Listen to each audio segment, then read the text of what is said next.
Okay.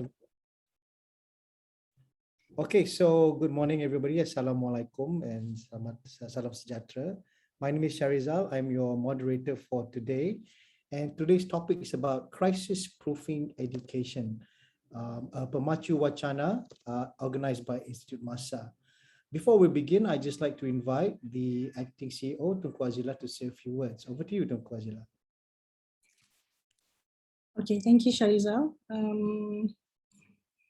Hold on.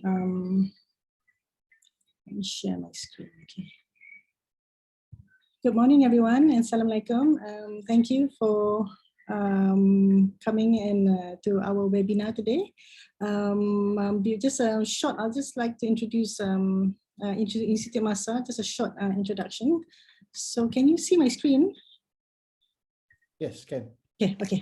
So I'll just quickly go through this. Institute Masa, just to let everyone know that we were born actually in January 2020.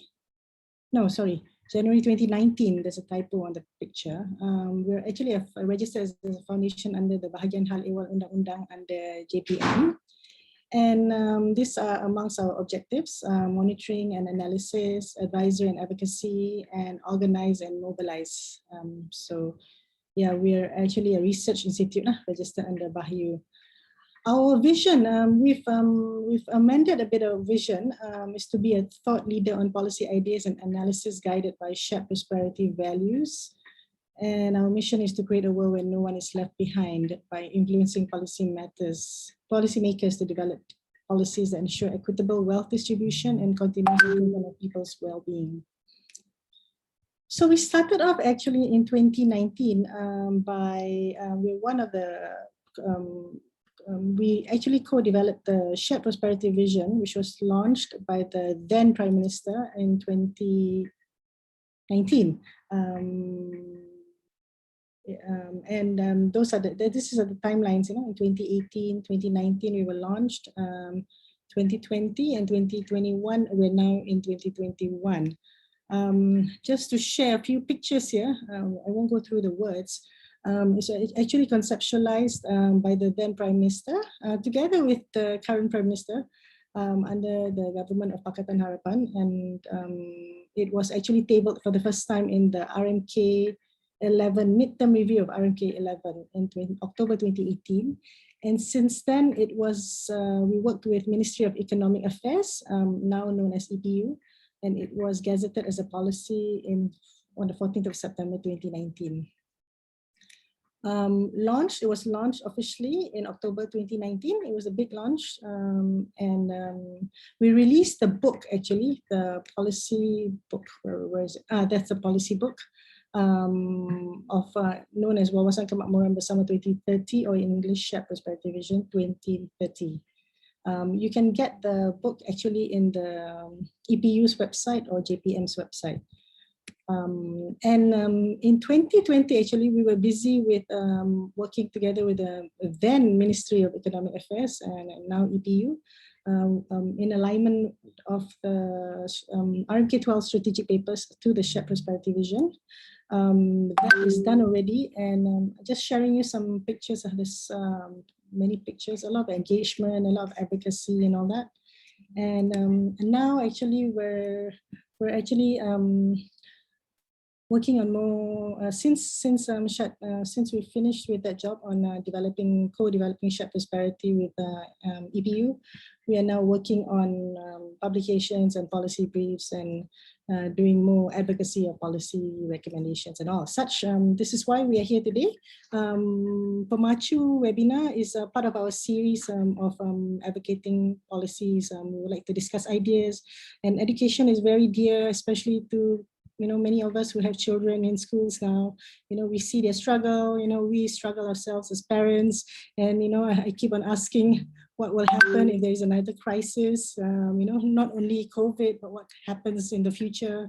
What if there's suddenly no electricity 5 years down the road, the world crashes down, and, but our education for our children cannot stop. And, it's a very worrying topic, and which is why we are here today. We hope this will be a fruitful discussion.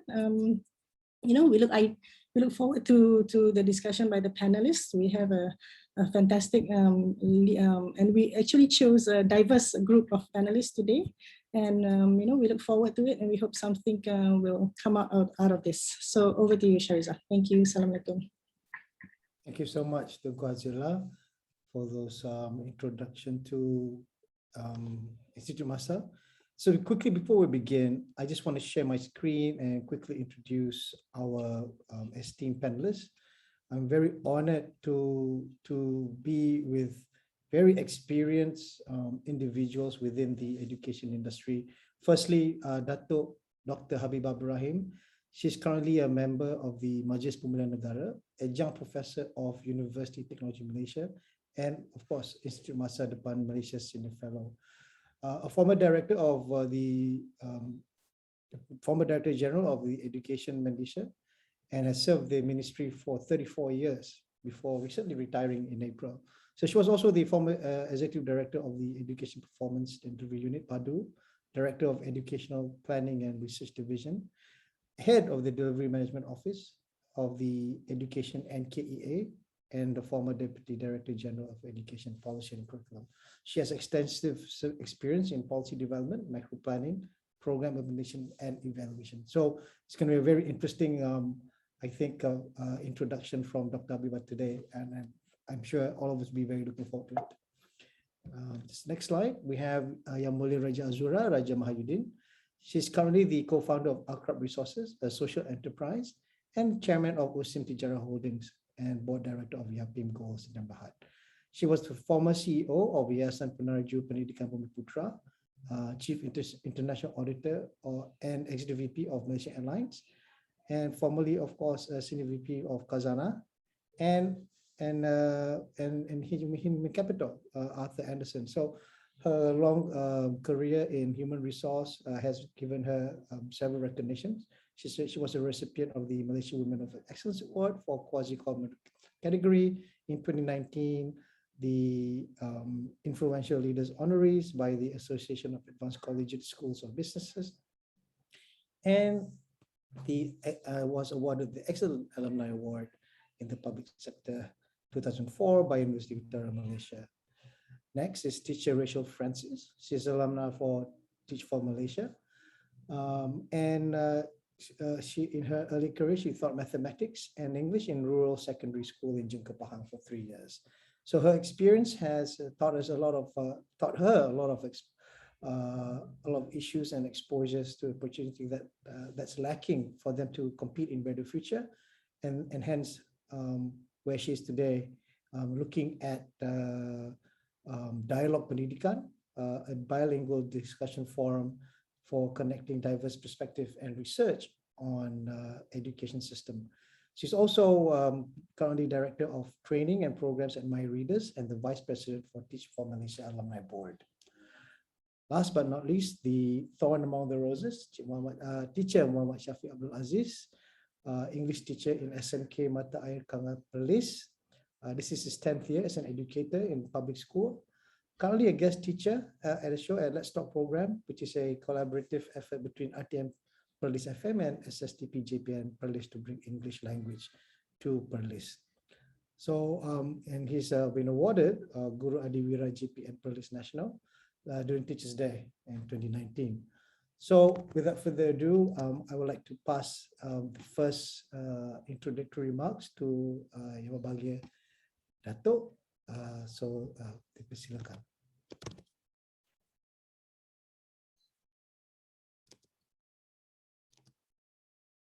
Dato', are you able to share?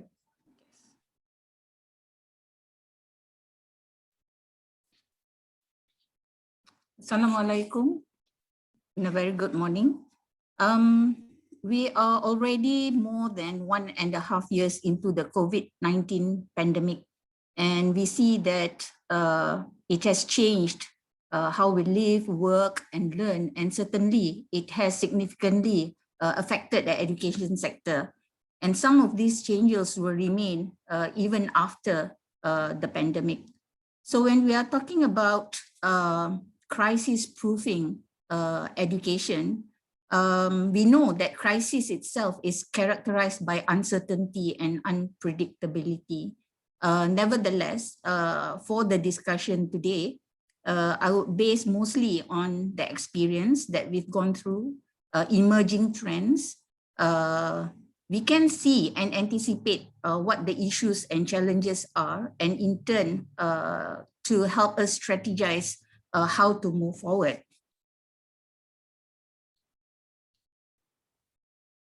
So the scale COVID-19 has on the education system is huge.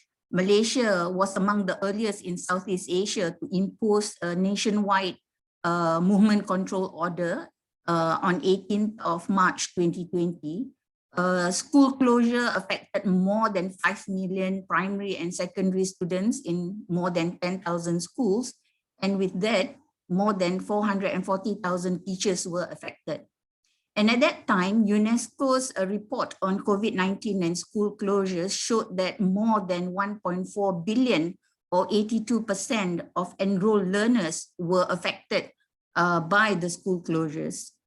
We acknowledge that school closures reduce the likelihood of COVID-19 infection among students and the school community, thus ensuring safety and health are maintained. Nevertheless, constant closures disrupt the functioning of the school system and restrict educational activities. It will most likely cause a huge loss of learning and disengagement, particularly among those at risk of dropping out and the vulnerable groups.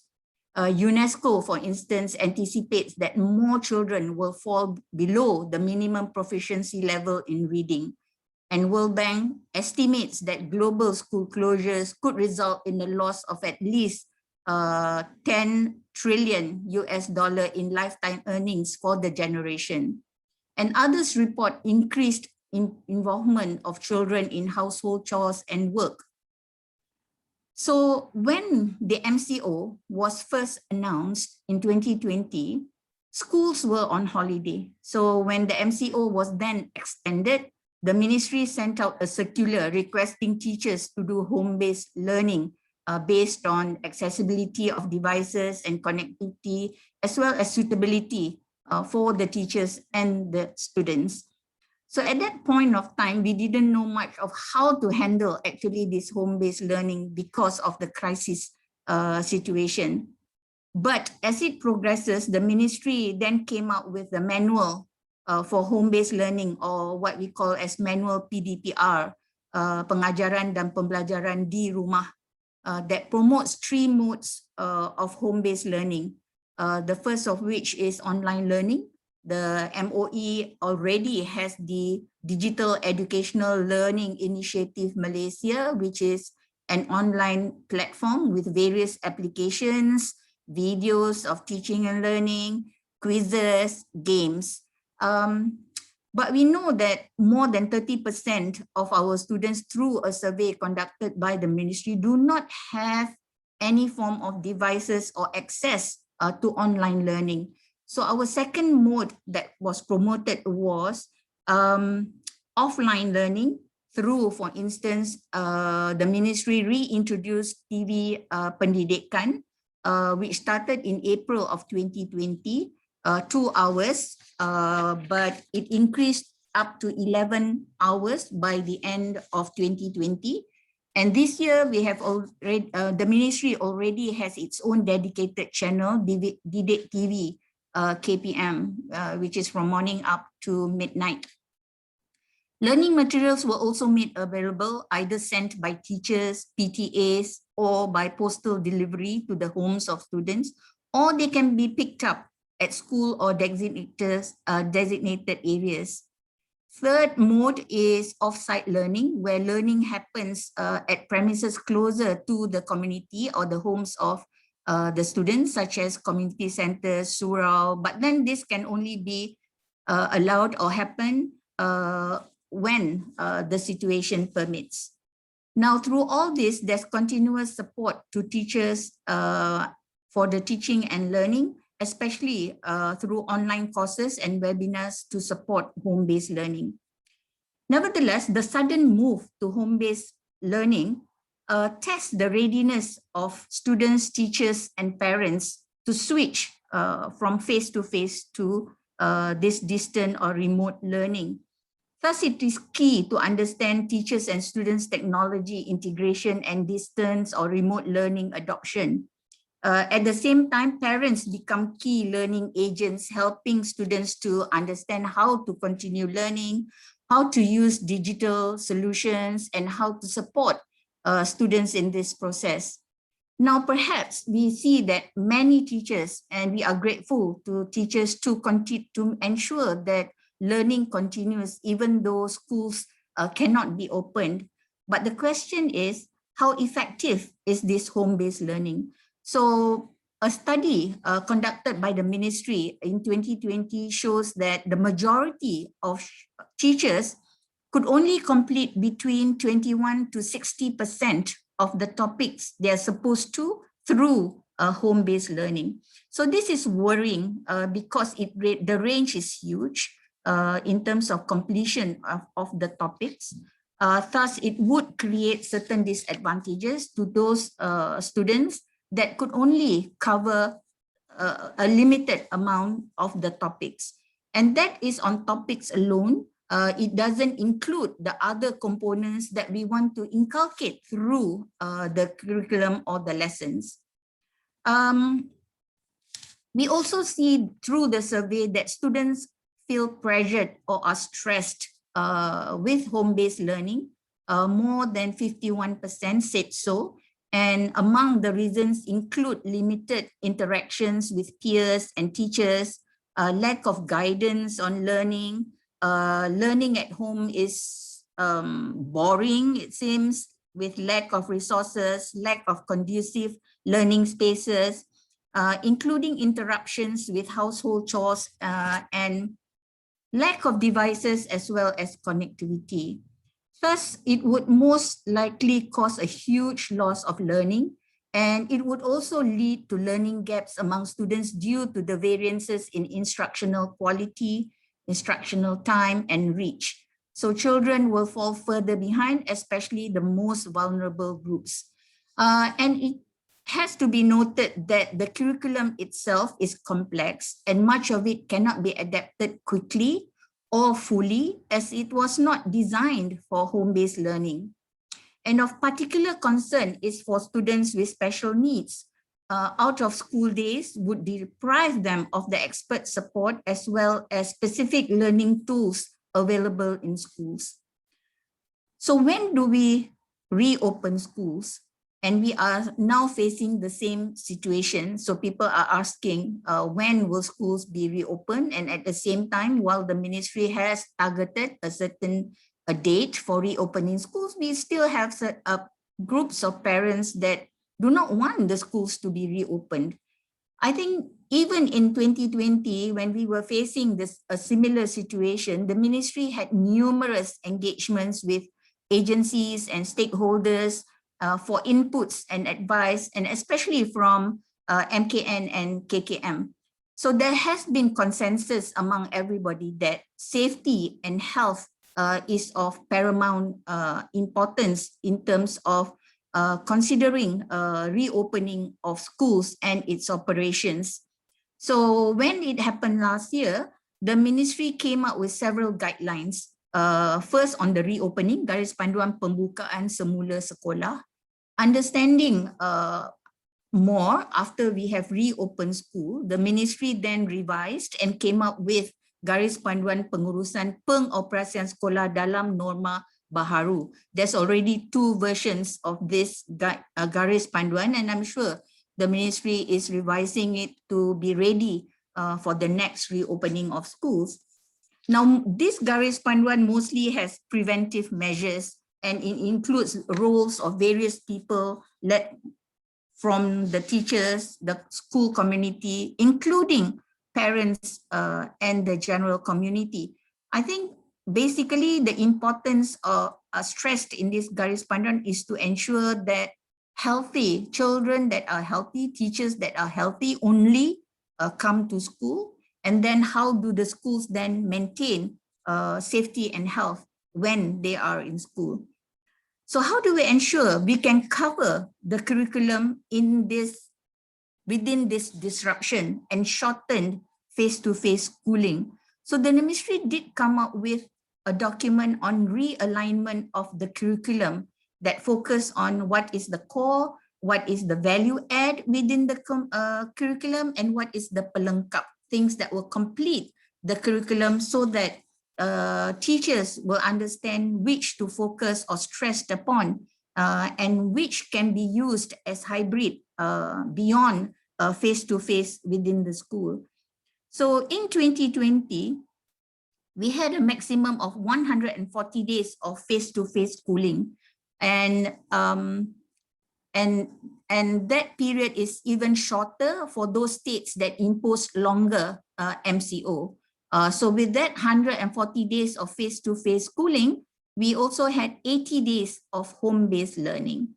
So now in 2021, the number of home-based learning has surpassed the 80 days that happened in 2020, especially for those in the secondary level. So what is worrying is how do we ensure students that are affected with these disruptions are not left behind? For instance, students' foundational literacy and numeracy skills, especially those at the early primary level, would most likely be affected when they come back to school. How do we manage this when they do come back? Another concern is the extra rules taken by teachers in ensuring that students would adhere to the SOP put in place. So one aspect we saw in 2022 was the difficulty in conducting key assessments like the UPSR, PT3, SPM, SVM, STPM, STAM, and its equivalent. So in 2020, we canceled UPSR and PT3, and in 2021, we again canceled PT3 and abolished UPSR. We introduced an alternative selection method, namely we use the instrument called the Pentaksiran Kemasukan Sekolah Khusus for those that chooses to enter selected schools. So it is partly we used UPSR and PT3 previously, but with the cancellation and then abolishment of the UPSR, for instance, and the PT3 cancellation, there should be alternative on how we can still select students to go into those selected schools. However, for the exams at the end of secondary and post-secondary levels, they cannot be cancelled as they are key for further education and work. And we could not introduce an alternative at that point of time because they are recognized by certain bodies, and changes to it would require approval from those bodies. For example, SPM and STPM are recognized by Cambridge as equivalent to O levels and A levels respectively. Thus, for SPM, for instance, we had to postpone 3 times due to safety and health considerations. The main part of the SPM is the written component, which is pen and paper, sit-down exam. So with strict SOPs, it was conducted successfully with only 0.74% or 2,969 candidates that had to take a second sitting. So this is the first where SPM was offered twice, 2 sittings. And we also introduced online marking for SPM papers. So while it was trialed before with a limited number of papers, this time around, except for 1 paper, all the other papers are marked online. So 82 out of 83 papers were marked and scored online, thus enabling completion and release of results faster than before, and to meet the schedule for entry to tertiary education. In the medium and long term, I think that we need to assess and determine a more flexible way of assessment to enable, for instance, on-demand exam, online exam, alternative modes other than pen and paper, and to also strengthen the school-based assessment. Now, going forward, I'm looking at several things. First is on the governance. So in a crisis, we face problems that are unfamiliar and poorly understood. The government and ministry relied on a command and control structure to manage operations well and carry out a scripted response. This is seen in two ways. First, decisions about different sectors, including education, were centralized under the National Security Council. Example, in the implementation of MCO, closing and reopening of sectors. Now we also have the National Recovery Plan that also determines certain things on the nationwide level. Second, the decisions and activities in education were centralized at the national level under the Ministry of Education with advice from MKN and KKM. This is to ensure a highly coordinated and integrated approach. The trade-off is that we may not know the exact situation on the ground. There's also lag of information. Example, schools and infrastructure might not be able to adhere exactly to the guidelines put forward by the ministry. We must allow schools to adapt within the boundaries of the guidelines set. And from our experience too, we saw that as we progress, some empowerment were given to the grassroots to make decisions in context and quickly enough to respond effectively. This was accompanied by SOPs to ensure clear line of authority and implementation.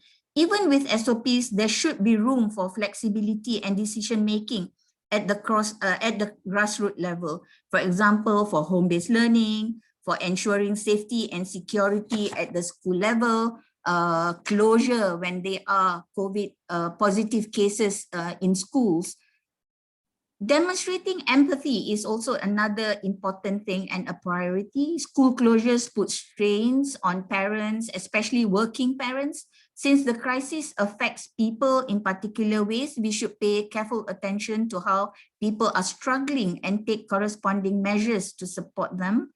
We need more engagement to understand the situation and to hear various voices on relevant issues.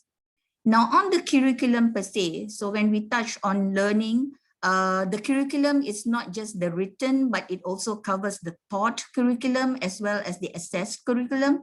Can the curriculum be flexible enough in supporting learning in the new normal, especially with disruptions of school closures and the effectiveness of home-based learning? Much of the curricula cannot be adapted quickly to home-based learning. The curricula is also complex. You've got the inculcation of values in it. It has got pillars as well as elements embedded in it that makes it difficult to deliver through a home-based learning. So there is a likelihood that student progression against formal curriculum have not been covered enough due to school closures. Thus, our curriculum needs to be more flexible and readily adaptable to address the needs of the current and post-COVID-19 situation. The curriculum must be supported by the appropriate teacher professional development, infrastructure and infrastructure development, as well as community involvement to enable efficient implementation.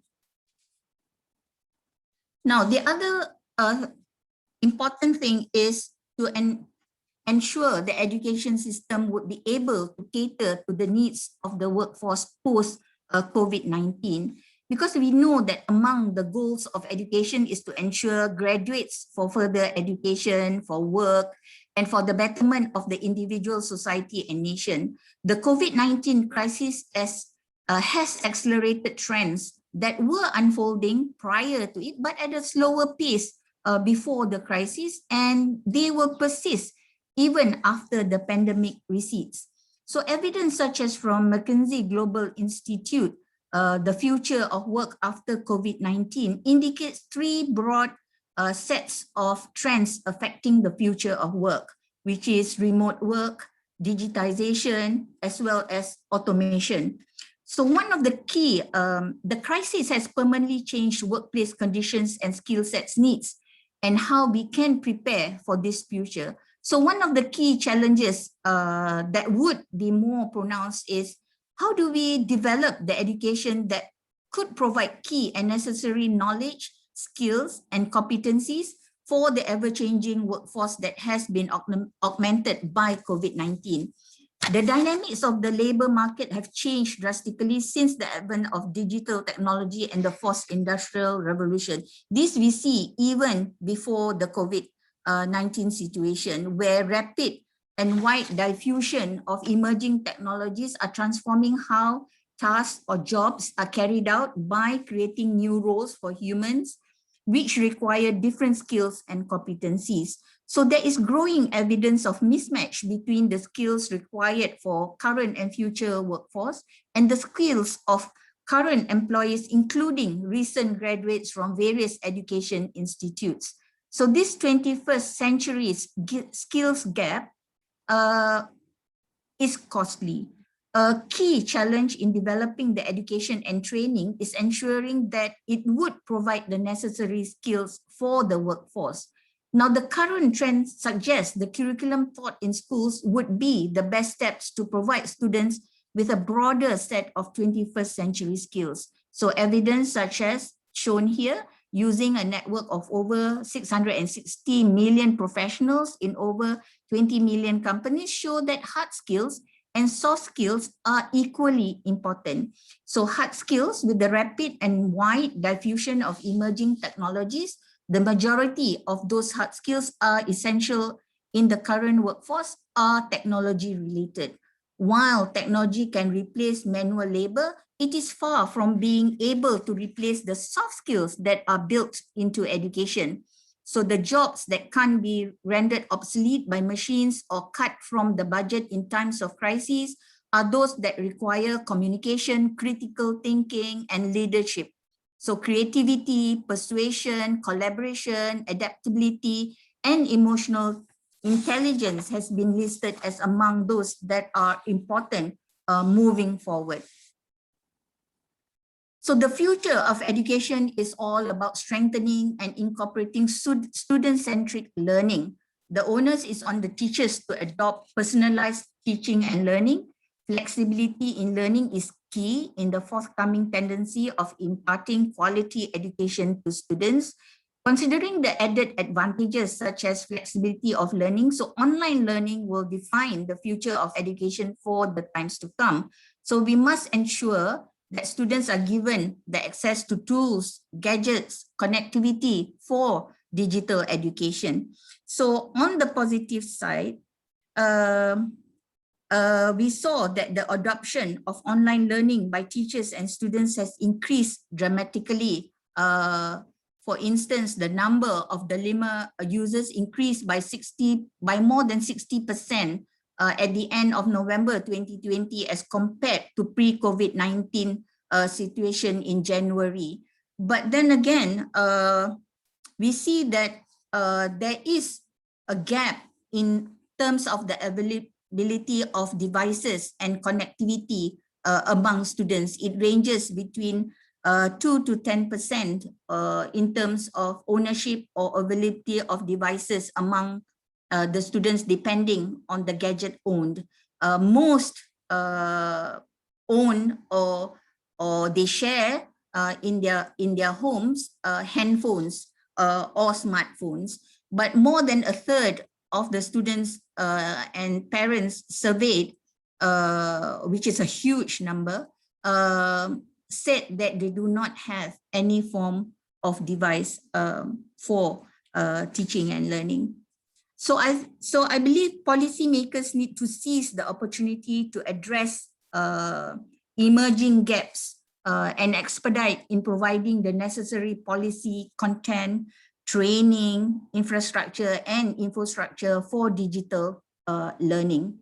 So in the introduction, I was also in PADU. I was part of the team framing the Malaysia Education Blueprint 2013 to 2025.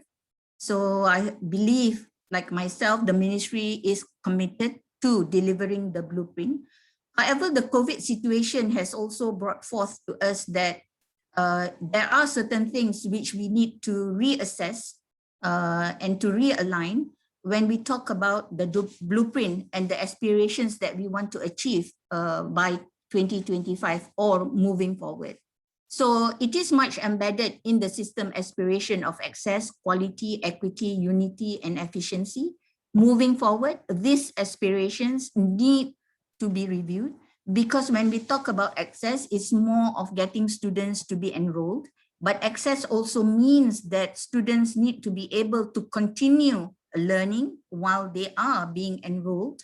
And learning now, as we can see, and even in the short term or longer, has to happen through multiple platforms, while students can still attend school for face-to-face learning. But I think with what we have learned, a hybrid would be the way to go, because we are no longer talking about the school system that happens within the four walls, but it's more of a learning ecosystem that goes beyond the four walls or infrastructure of the school. Likewise, when that happens, when the learning itself is different, it also means implications on the quality, equity, unity, and efficiency aspect of the aspirations as well. So to me, going forward, it's important for us to look at the various components that has been affected and how do we handle best the situation, be it the COVID-19 crisis or even other trends that have emerged from COVID-19 or that has been facilitated by what we are facing today. Thank you. Thank you so much, Dato, Dr. Habibah. And you know, it is a very eye-opening presentation that you've given with regards to, you know, it is a global situation where, you know, education is halted, schools are being closed. It's not unique to Malaysia alone, but there are various anxiety that many people face, parents and students and teachers alike. I would like to keep the questions coming. I will compile them, and hopefully after we've gone through all panelists, we could go through all these questions one by one. And in the interest of time, I will also combine these questions as well. With that, I'd like to welcome Yang Mulia Raja Azura, Raja Mahyudin, to give her opening statements. Over to you, Raja. Okay. Assalamualaikum and good morning all. Let me share my slide here. Hold on.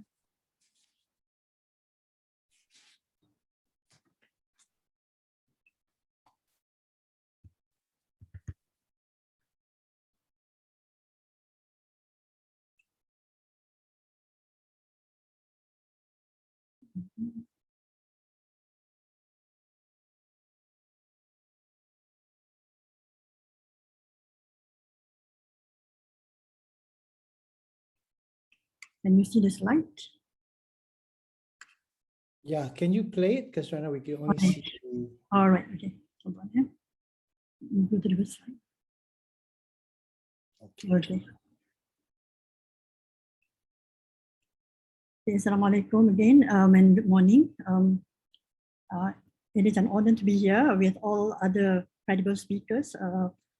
Dr. Habibah, you've done a lot during your time in the education, the Ministry of Education. A lot of things has been done by the government, definitely, but there are also some nerves and on the ground by the masses, and that is something that maybe the government and also the ministry is actually looking at how exactly we want to manage and assist to make things happen better moving forward.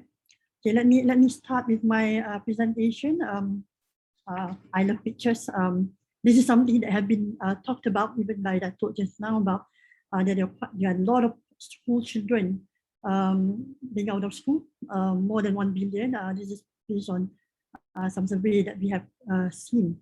We talk also about learning loss, especially by those students in rural areas, those who are not able to have technology access and all. Most that is being affected is actually the marginalized, and you know it is tough to really implement something quite abruptly because the crisis come and all of us are not really well prepared for it, actually.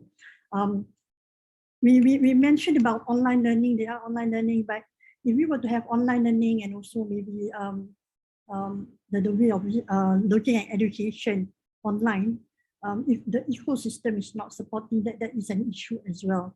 There are areas that we know are having satu about not having devices. I think one of the statistics that has been given just now is about 30% without devices. In Sabah, 52% is being mentioned do not have internet access. We have our adik Vivinwa, the one yang mentioned kena naik ke atas pokok untuk belajar and all. But these are the challenges that we have to see how exactly we want to address moving forward. So having online learning, but we don't have proper ecosystem, it will not help much as well. So that is something that we need to look into appropriately. The issues on teachers, this come, I think in the Viva shared as well, this come very abruptly, have to change the way of actually teaching from face-to-face to home-based learning. It is not easy. And knowing the fact that you have to totally change the way of you teaching online, and how do you want, how competent teachers are in terms of translating what they have to teach face-to-face into online learning. That is not an easy task as well. So that is where I think that Abiba shared about curricular has then been, I didn't know about it before, has been categorized as what is mandatory to share, what is good to have, and all that, to make sure that whatever that is relevant to be shared would be shared. Teachers really need support, and I pity some of the teachers as well, because as much as they have to then deliver the learning to the student, they also have their own kids that they need to support in terms of learning at home.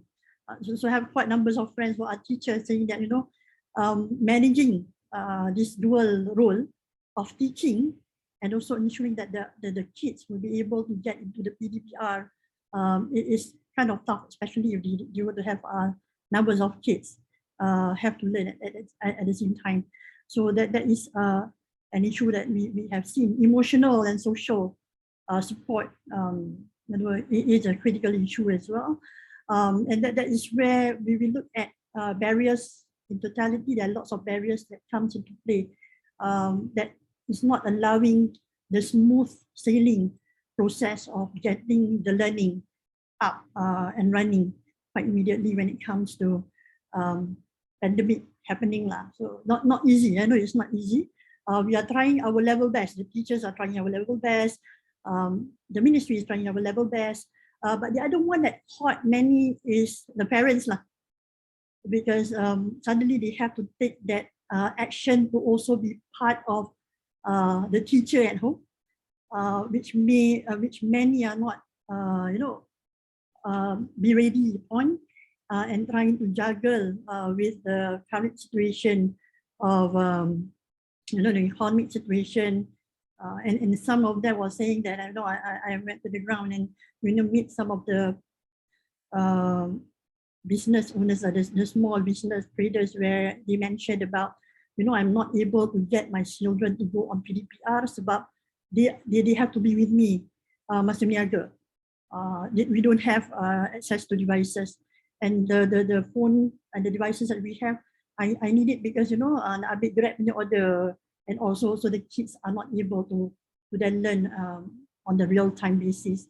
But these are some of the issues and difficulties that we know happening on the ground, and I'm sure that at all levels we are trying to see how exactly we want to manage this properly. I don't want to touch too much in terms of the inequality and all, because I think the two lovely teachers later on will be talking about it. So I'm actually looking at more in terms of how do we connect education to the workforce as well.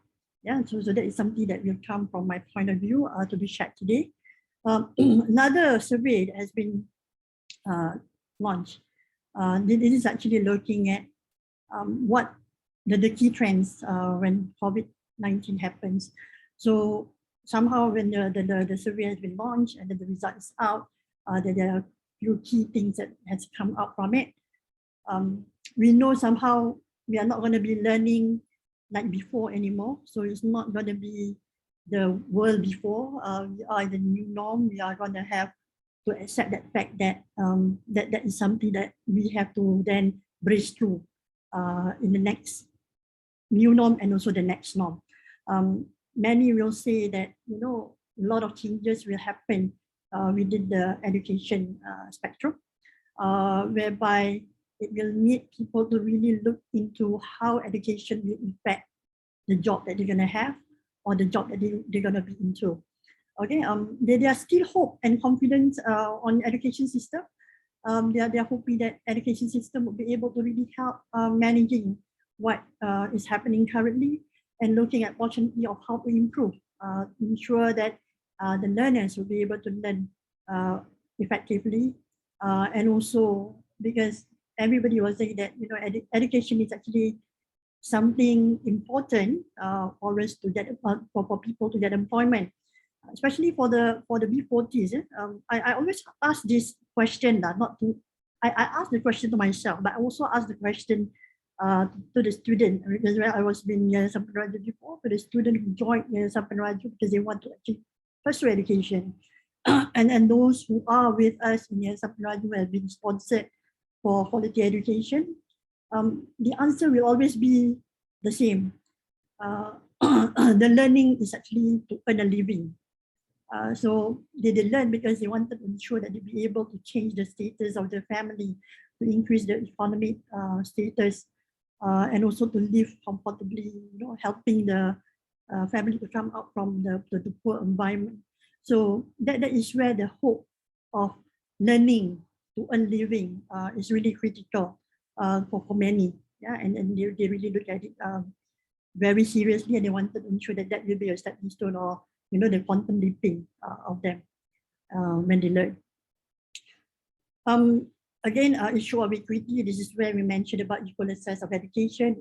We have mentioned that even before in terms of access to technology, maybe not having appropriate gadget, internet, and all that is making the learning situation worse. Moving forward, people are looking at how exactly we want to improve it. I'm sure that many parties are already thinking about the next norm, no more like the new norm. The next norm, how exactly it's going to be, and having this experience in pandemic, you know, now change is a norm, and emergency or crisis should be expected. So we should be able to get our learning system ready for emergency, that whenever is emergency happen, it can be triggered immediately. We need to build skills that will sustain people to pandemic, that bring to learn to earn. And universities need to play a lot more roles to provide opportunity for economic recovery. That's where we mentioned about affordability to learn, because, you know, at this very crisis, there are more people who are not able to afford education in university, that they have postponed their semesters and all, and how exactly we want to ensure that that can be an alternative for them to still be able to continue and you know, later on the employment.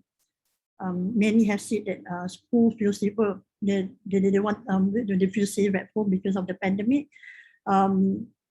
And there are lots of things on emotional and also social and emotional that need to be tackled when it comes to learning from home. Because you know, personally, with many of the kids that I've seen, and many of my anak saudara and also, you know, anak kawan-kawan, we talk about how stressful things are when kids are learning from home. And then due to the fact that when we look at students, usually they will not have long focus time lah. So we need to see how exactly the learning will be able to be done effectively. And, you know, going to school, the parents are worried, the kids are happy. Masalahnya, problem is I remember when the school opened after it's being closed. I have few nieces and nephews at Standard 1, Standard 2 who don't really understand social distancing. That becomes an issue because we are afraid that if we were to let them to go to school, and then that will be an issue of health coming through later on. So this is part of the key trends that we have seen primary pandemic. So interestingly, there are also scenarios that have been put through on the future of schooling. This one is under OECD. This is where they mentioned about in future, school may be then be looked into differently. They are schooling at standard where they are looking at formal education will continue to expand, but with collaboration coming through, and where technology will play an important role for learning. Education can also be outsourced. This is where we actually try to make sure that the society will be part of educating the learners. Yeah, and this is where if we were to look at more flexible way of learning and more privatization will come into play. But again, whatever we say, digital technology will always be the key driver to education. School as a learning hub, this is where we mentioned about trying to make sure that school again connects to community and also ensure that learning is not just at school, but we actually interact with the rest of the support system to make sure that it would be able to work better. And the other one is learn as you go. So meaning that you can learn anytime, anywhere. This is one of now if we were to look at online applicability of education, there are lots of this kind of learn as you go that is available. We have Udemy and many more who are supporting mostly informal, but we have also formal. There's some of the universities even have offered quite numbers of free courses. But when you want to sit for the exam and you want to get certificate, you have to pay for it. So this is the flexibility that people are looking at when it comes to education and learning moving forward. But I think what is important as well is for us to start linking the world of school to the world of work. There are a lot of big words, globalization, the economy, disruptive innovation, digital economy, the SDGs, the future of work. And this is where when our learners or the student, anak-anak kita are struggling to learn, and some is even at literacy level. There are lots of other challenges coming through when it comes to the world of work. And this is where we would be able to see the alignment of what being learned in school with the alignment of what is expected by the employers. There are a lot of gaps coming. So but to link the world of school to the world of work is something that we have to look at seriously, especially when we talk about the majority of those marginalized and also B40 students. It's really hopeful that by them entering the world of school, they'll be able to then earn a living to support and to change their status of economy. So it is really, really important to see how exactly the alignment will be able to come together in reality. Yeah, there are lots of effort I know that have been put through in this context, but how do we make sure that it can happen even much better and the alignment can happen well as well? Okay. This is another survey that has been conducted by McKinsey. So what happened and what skills are important for employees and is needed by employees. Yeah? So the 4 skill that has been highlighted is digital. So the digital word comes almost everywhere and repeated many times. Yeah? This is very, very critical. Digital literacy is very, very important. And this is something that I think when we want to address it in terms of the curricula at school and also maybe at the university. It needs to be looked into very seriously, because digital is the thing for now when it comes to education. Yeah, and then we look at cognitive. This is where people are looking at more creative and innovative thinking, the ability to think and resolve issues and problem on the ground. Yeah, as we know, as technology have now undertaken some of the job, not some, many jobs out there, all the repetitive work or work which is pretty operational, activity-based, can be taken over by technology. So, those who wants to really retain their work, they need to be able to do more than what the robot or the computer can do. So it is very important to ensure that we will have cognitive as one of the skills that will be embraced within our learners. Social and emotional, again, this is very important as well, because it is important to make sure that we are able to align with people around us and connect well. And then for companies, it's very important in terms of engagement and relational part when it comes to professional business, for business, in terms of driving change, peer-to-peer communication, and ensuring that the person will be able to support the entity or the organization he or she work with. So this is one of the skills that has been mentioned.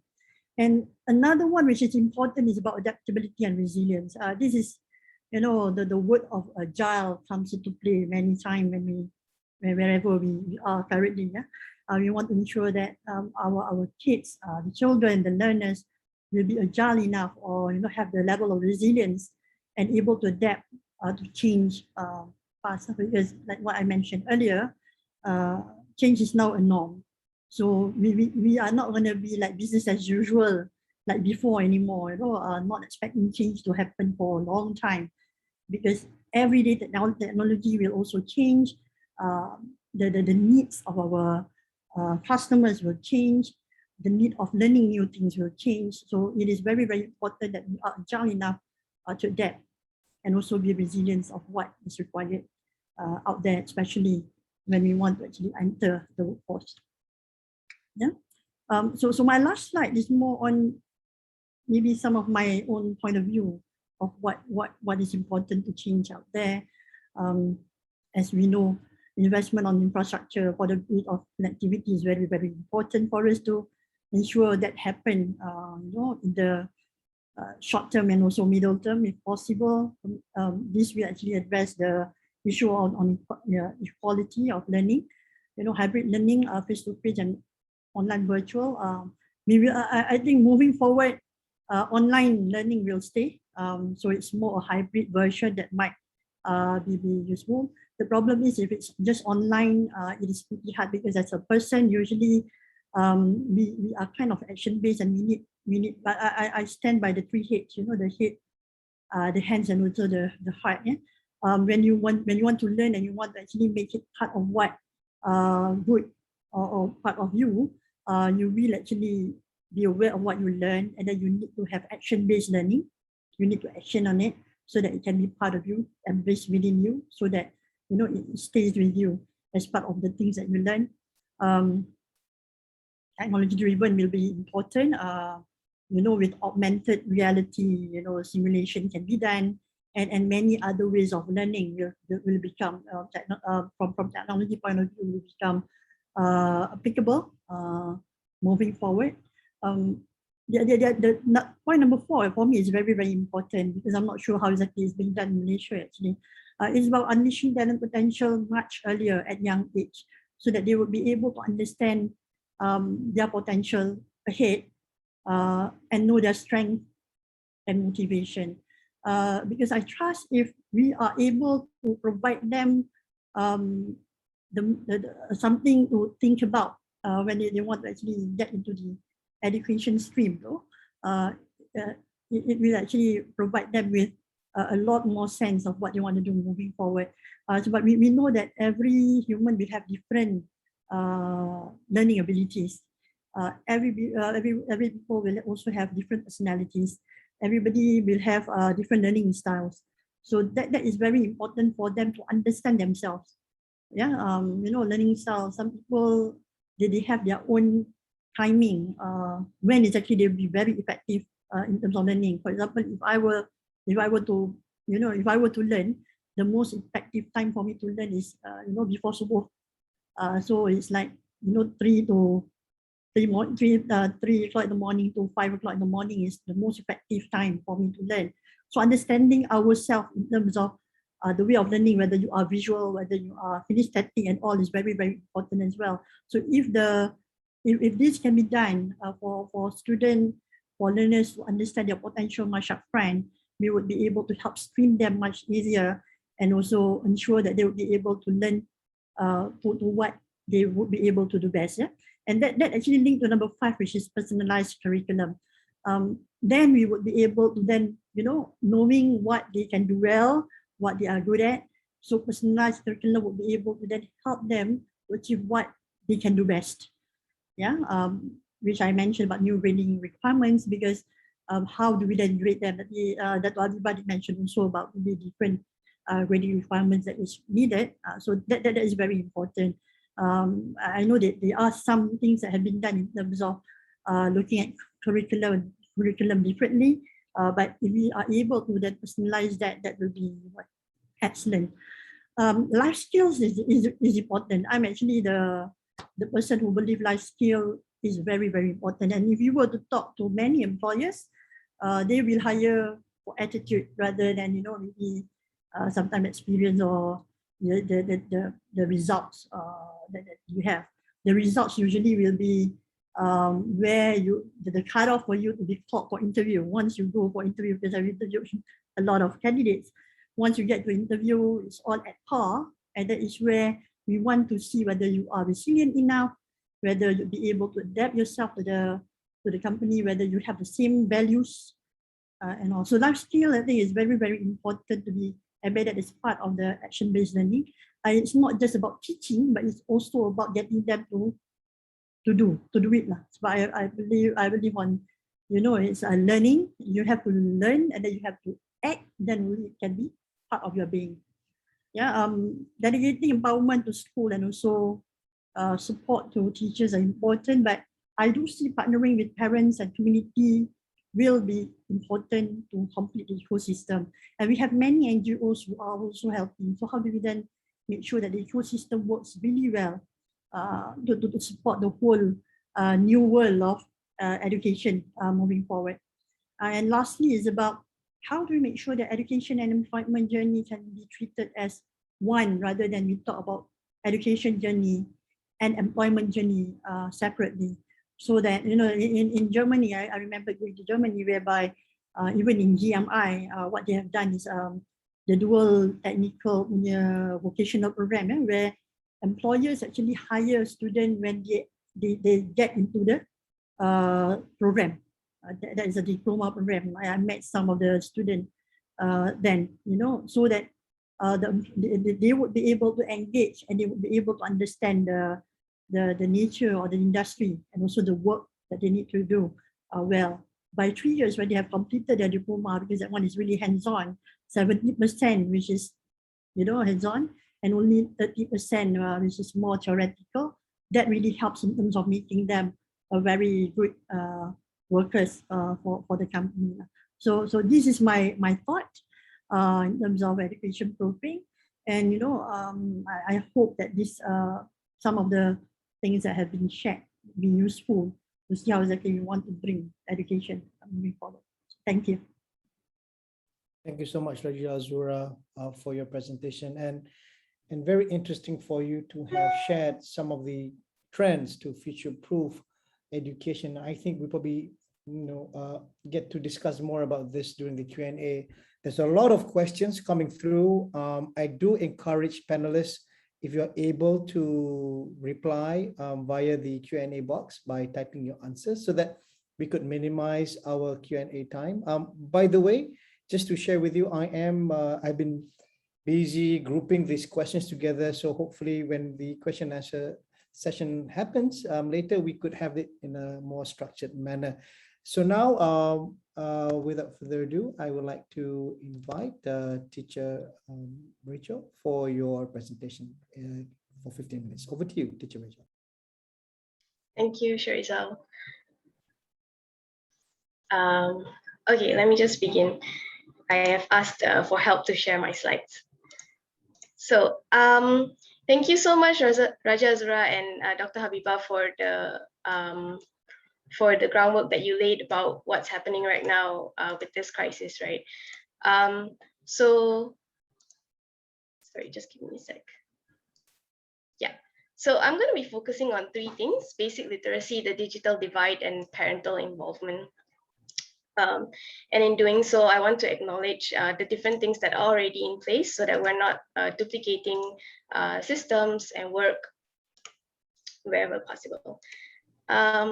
So in Malaysia, where we experience temporary school closures due to haze and floods, the pandemic is far from our first encounter, but it's the first time we're figuring out ways to crisis-proof our education system. So we know that 7 out of 10 children are at risk of not being able to keep up with school because of missing out on early primary education and basic literacy. And here I would like to say, because I work in literacy, one of the things that we do know is that pre-pandemic literacy was already an issue in Malaysia. So I will be focusing on what the blueprint outlines for this shift. So shift 2 actually focuses on ensuring every child is proficient in Bahasa Malaysia and English. So according to the blueprint, success looks like after 3 years of schooling, every child will achieve 100% basic literacy in Bahasa Malaysia and English. And we know, unfortunately, that was not the reality pre-pandemic. So according to PISA's latest results, as of 2018, approximately half of our Form 3 students were not able to read and comprehend at minimum proficiency levels in BM. So basic literacy was already a problem. Early this year, over 1,000 students have been recorded as murid teacher through responses collected over a period of 72 hours by Untuk Malaysia. So according to United Nations, for students who are in year 3 this year, missing out on school for just 3 months may result in 72% of students falling so far behind that by Form 4, they may drop out of or not be able to learn anything in school. So my recommendations for this, when schools reopen, is for us to immediately assess Tahap 1 students on the 3M, which is reading, writing, and numeracy. So that we can prioritize targeted solutions for them. We need to prioritize basic literacy and numeracy over other curriculum content for these students. We often cite the syllabus as the reason why we cannot focus on children lagging behind. So I hope we'll be able to put this aside, at least temporarily. I know MOE has outlined a new replacement for Linus. So it's called PLAN, Program Literasi dan Numerasi Sekolah Rendah.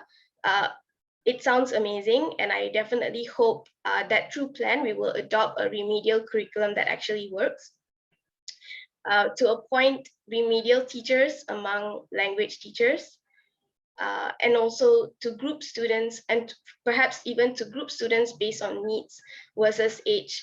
So, global research is saying that we need to focus on targeted solutions versus. So we understand that some students have missed out on online education altogether, but at the same time, some students have been able to follow. So a targeted approach will be definitely preferable so that we are able to support students that were left behind. So I tried to enroll 2 students who have been missing school this year. So, sorry, 2 students who have never been to school, 2 orang asli kids, because they didn't have documents.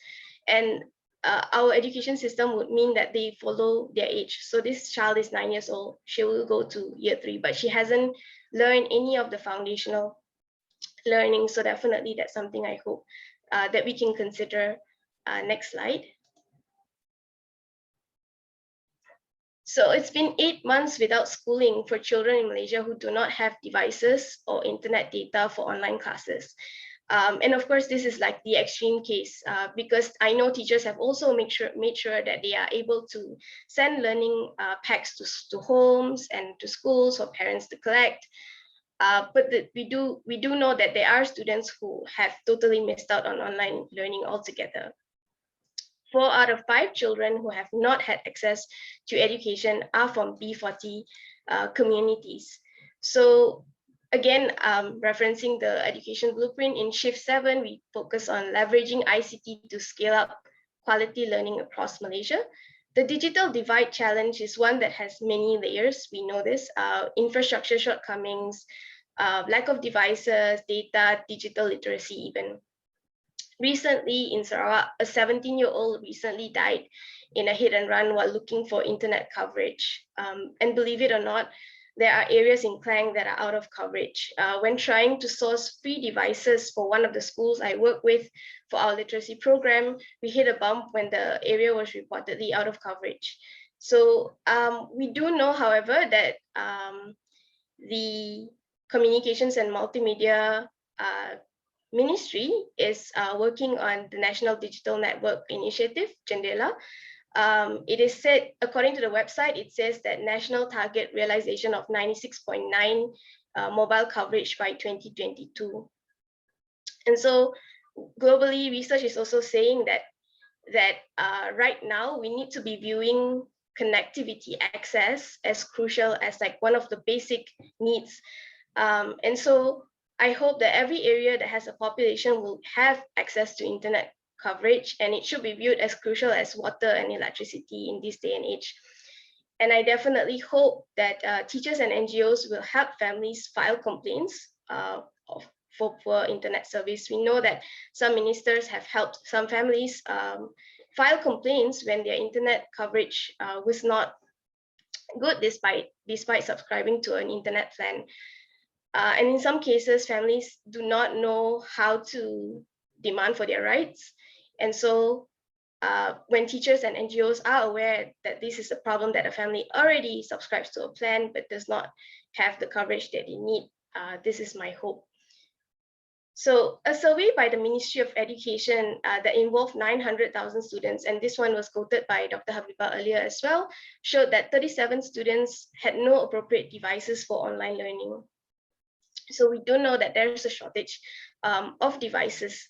So we definitely hope, I definitely hope that schools will be able to identify families in need of devices to access online learning. Collection and dissemination is made easier when it is centralized. Right now, NGOs are reaching out to families in need, but it's not as easy to figure out which families are in need of digital devices because we don't have access, we don't have direct access to them. And the number of families are limited, whereas most children are enrolled in school, and that data is definitely very helpful. For schools to loan devices to families wherever possible, speeding up the aid in dire circumstances. And my urge is also to NGOs to have more faith in recipients, making it less bureaucratic to apply for free devices. A lot of these devices actually rely on other services, so other data to cross-reference. So I know of applications that require family to have BPN, to have already received BPN, Bantuan Prihatin Nasional, but we do know that there are families below the poverty line that do not know about Bantuan Prihatin Nasional, did not apply, and they're not in the system. So pre-pandemic, we know the usage of ICT in schools was not as comprehensive, but MOE has done so much to support teachers in embracing tech since the start of the pandemic. As mentioned by Dr. Habibah, through Delima, teachers and students have a Google ID with full access to Google for Education apps. And when schools reopen, we need to ensure support for teachers who have been struggling to adopt tech in their teaching. ICT should be incorporated into teaching and learning wherever possible to ensure all students and teachers have the necessary skills to use tech. When children go back to school, my hopes are that we prioritize students with no access to online learning. There is no one size fits all. In this pandemic, we do know that we cannot have blanket closures and openings. And one thing that we need to look into is prioritizing students coming back to school that have been struggling with online learning. We need to teach students who are unable to access online learning basic navigation of apps used for education, how to log into their email addresses, how to retrieve passwords, how to log into Google Classroom, how to switch accounts. We work with schools where parents have devices but can't perform the things I mentioned. They don't know how to switch accounts when using Google Classroom. All students really need to be prepared for the possibility of hybrid learning. Next slide. My third point is parental involvement. Research shows that children of parents with low literacy levels have a 72% chance of being at the lowest reading levels themselves. And I'm talking about Shift 9, which is partnering with parents, community, and private sectors at scale. When I was a teacher in school, I was one of the teachers who utilized WhatsApp groups with parents as a medium of communication. I used the groups to communicate both successes and consequences. What happened was, over time, fewer of my students needed to be given consequences due to their parents' involvement. And if you were to look at it, students spend a large portion of their days at home. Research shows that when parents are involved in their children's education, children are more engaged with their schoolwork, stay in school longer, and achieve better learning outcomes. Of course, we must understand that not all parents are equally equipped to support learning at home, which is why there needs to be different levels of support afforded.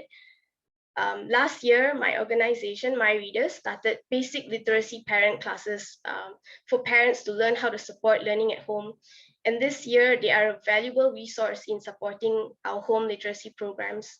In our model, parents are not expected to teach, but rather sit next to their child and supervise or facilitate learning. What we have heard then is that the parents themselves have started learning. MOE already has an existing initiative to upskill parents. It's called KEDAP, Kelas Dewasa Ibu Bapa Orang Asli dan Penan, which was introduced in 2008 with the intention to reduce illiteracy rates among Orang Asli and Penan communities across Malaysia. It will be great if we can expand this initiative to even include parents outside of the communities mentioned. Research is showing that it's important to communicate learning plans to parents, regardless of their education level, to equip all parents with basic digital skills, to equip all parents with basic skills to support learning at home. After all, they're an available resource when schools are closed.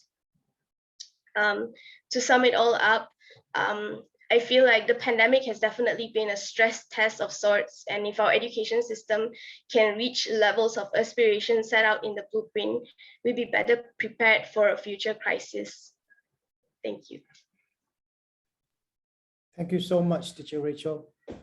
Again, key points there that I took is that, we need to prioritize how we help students when the pandemic's over.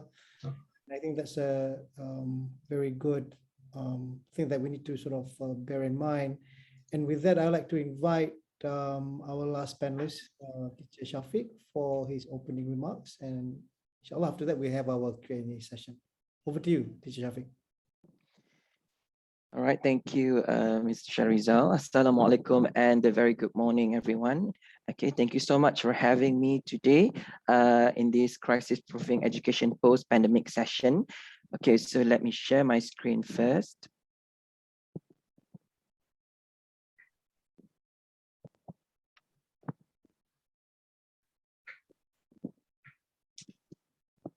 Okay, I will base my short sharings today on PDPR 1.0, PDPR 2.0, and the last one that we are currently having, PDPR 3.0. Okay, PDPR is the Pembelajaran and Pengajaran at home, the home-based teaching and learning session. So the first PDPR was last year when the pandemic first struck, and then we were at home.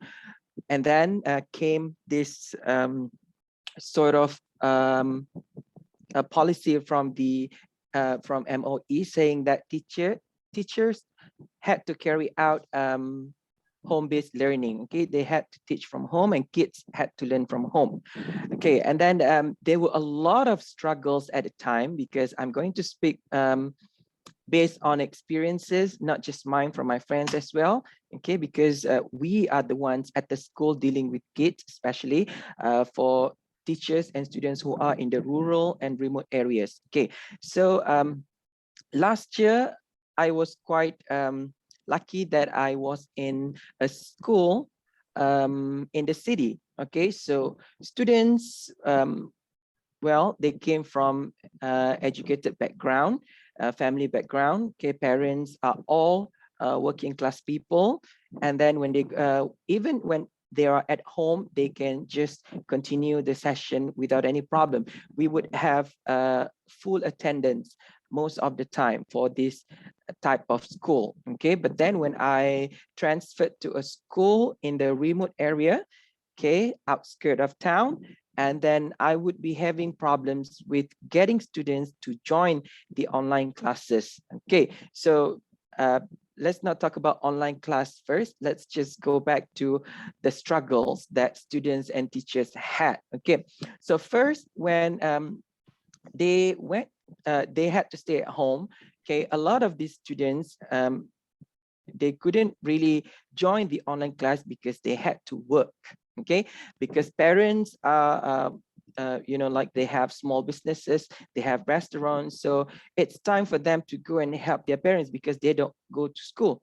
The reason why on normal days before pandemic, they don't go and help their parents because they had to go to school. So now that they don't have to go to school, so they have to go and help their parents working at the restaurants or business places. Okay, right. So for other students, they were just waiting for the teachers to start to initiate the lesson. Okay, and then at the same time, teachers also had problems because everything was quite new to them. Okay, we were very familiar with chalk and blackboard, and then talking face to face with the kids. But then when we had to do this online, some didn't even know that we had things like Google Meet, Teams, Zoom, and all that during the first PDPR 1.0, the home-based teaching and learning session. So we tried our best to carry out teaching and learning through WhatsApp group and Telegram. At the time, Telegram was not considered as full online application because it could only send things. And now we can use Telegram to do a full online class because we can have a two-way communication, we can share screen, we can see videos and things like that on Telegram. Okay, so with WhatsApp, we could not really trace who was there, who was not there during the session. Okay, we would just be asking them to reply to our question, but it was not enough. My subject at school is English, so obviously when I was in this school in the city, okay, the attendance was good. Okay, because perhaps at home they use English to speak and then they are interested to learn the language. But now when I'm in this rural area, kids, well, I can say that they do not reject the language, but they do not see the importance of learning English language. So they think it's okay not to join the class, not to do anything about the works given to them. Okay, so like mentioned earlier by Ms. Rachel, we teachers tried a lot of ways to reach out to the kids. So one of them would be leaving all the materials at the guard post, and then we would ask the students if they couldn't come out to get the materials, they could ask their parents to come and get the materials from the guard post. And then once they finish, they could come and return the materials, and then teachers would go and collect and then mark all the materials. But most of the time, when we go to check on the materials, it would still be there. Like not a lot of kids would come and fetch the materials from the guard post. Okay, so that was during PDPR 1.0. the struggle was real for the students and teachers. Some more for experienced teachers who were very, very familiar with teaching face-to-face to switch to online teaching. It's really, really, really hard in the first place, okay? Because they needed to learn, okay? Because well, it's true, we are still learning, teachers are still learning, but at that time, PDPR 1.0, it was really hard because we did not really have any source of guidance. Okay, at the time we could not really get guidance from anyone, so we had to try and learn on our by our own, from friends, you know, from our children who are more advanced in using all this technology and gadgets. Okay, all right, that's on teachers' part. But back to students, some did not even have gadgets. They share their gadgets with their parents. So when parents go to work, the teaching and learning session is actually happening between the teachers and the parents, not the students. Only when the parents go home, they can actually print out or give the materials to the kids to do. All right, textbook is good, but then students can only answer exercises from the textbook, and then the way of sending the answers for teachers to check is another problem, another issue there. Sometimes they might snap pictures and send it to the teachers. Teachers will have to check and then return the pictures sent by the students. It's something like that. For students who are doing one-on-one session with the teachers, teachers could call them personally. Okay, they would be having the same materials, and then on the other hand, on the other end, student would be checking their materials, and this end teacher will be telling the students what the errors are so that students can correct on their own. Okay, so those were the things that teachers tried their level best during PDPR 1.0. And then when school reopened, we received the curriculum alignment, and then we realized that students were missing out on a lot of things. Okay, and then we had to start over when we came back to school. We couldn't just continue what we taught during PDPR 1.0 because it's like we were scared that students didn't get anything, okay, during PDPR 1.0, because, you know, we were so used to getting feedback from students in front of us. So when they were at home, we couldn't monitor them. We didn't know whether they were following us, they really understood everything. So we started over from everything that we did during PDPR 1.0. So it was not really effective to me during PDPR 1.0. But then came PDPR, the next one. Okay, 1 second. All right, PDPR 2.0, okay, a shift. We could see a shift involving both students and teachers, because for students, they would try and get the gadgets that they need to do online learning. Well, maybe some would be like for my school, just recently, last week, we received all the Form 3 students, except for one student, receive Microsoft Surface, you know, a gadget for them to do online learning. But they receive the gadget, not the data. Okay, so still we have students who do not join the classes because they cannot, not because they didn't have the gadget. Now that they have the gadgets, other issues arise, like, you know, data problem, internet access, living in a rural area where they cannot, where, you know, it's just edge, it's not even 3G over there, so they cannot have the best internet access to continue this session, right? But they do already have the gadget, so teachers would try and reach them and ask, what's the problem? Okay, the schools, normally we do that. We reach out to these lost students and ask them, really, what are the problems? If we can help, we help, okay? Because we do not want kids to be left behind. For teachers, it's a huge shift. All experienced teachers are now very, very familiar with teaching online. You know, if we mention Google Meet, everything is done through Google Meet, meetings, and then seminars, webinars, because there are a lot of webinars, and then we had a lot of help and guidance from almost everywhere, from the government, the NGOs, you name it. If you want to learn how to use Google Meet and all the applications there, you just have to, perhaps you go on YouTube and then you type, you will see videos on how to do this, and webinars, past webinars, and you can just rewatch all those things to get yourself familiarized, and you don't really have to have one-on-one teaching session to help you get familiar with all these online teaching materials. Okay, and then we will also introduced to teaching through gamification, just to attract attention. Okay, and then I would say that it helps us because, you know, when it's entertaining, a lot of kids would be interested to join, like Kahoot, quizzes, and all that. Okay, they because it's colorful. You know, for me, teaching Form 1 students who you know, I can say that they are struggling with reading still, okay, and then let alone to understand words. Okay, so I'm teaching them reading. So using all these pictures, colorful words, it really helps them.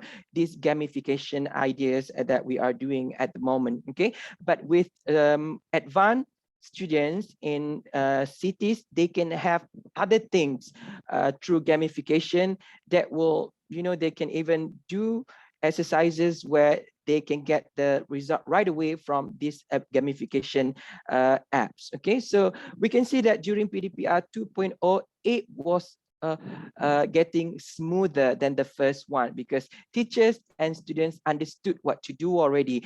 They didn't really need to ask anyone else to start the Lima ID, okay, and then they are now very familiar with their IDs, how to log into anything that the teacher wants them to log into. Okay, so thank you so much to the Ministry of Education and also all the NGOs out there for helping us teacher to better ourselves in order to teach our kids these days. Okay, and then what we're having now is PDPR 3.0. Okay, for this home-based teaching and learning session, everything is getting more normal. It does not mean that there are no kids left behind. A lot of kids are still left behind, but we are trying our level best to reach out to them so that we can know their problems first in order to tackle them. Okay, once we know the problems, we will try to tackle them. And then the other one point that I want to stress on today, why students don't join the class would be the pulling factors. Okay, perhaps teachers like me who just recently got to use this technology, I need a lot of pulling factors to make sure that my kids stay with me, whether I'm doing it full online or semi-online. Okay, because we are not forced to do full online by the Ministry of Education. As long as we can reach out to the kid and then we do not leave them behind, it's okay. But these pulling factors are what teachers are looking for at the moment. Okay, for a lot of State Department of Education, they would be helping the teachers through SSTP, Sektor Sumber Teknologi Pendidikan, by coming out with teaching materials. Okay, some selected teachers would go and record teaching materials and they would upload these videos on YouTube, where it saves a lot of data for students to watch the teaching session on YouTube, so they can learn through these sessions. And then it's a very good initiative from a lot of JPNs. I know my JPN, Perlis JPN is doing that, and it is very, very helpful. Okay, so that's one of the pulling factors there. And then the session must be interesting as well. We made it as a two-way communication because we use Google Meet platform with the students, and those students who can join through Google Meet session, they would go and join through Google Meet session, and those who cannot can just watch us on YouTube and then ask question in the chat box. Okay, so teacher can still answer on the spot because the question reaches the teacher right away. So it is very interesting. So perhaps this is one of the factors that one of the initiatives that we are trying to do to make sure that no one is left behind, no kid is left behind.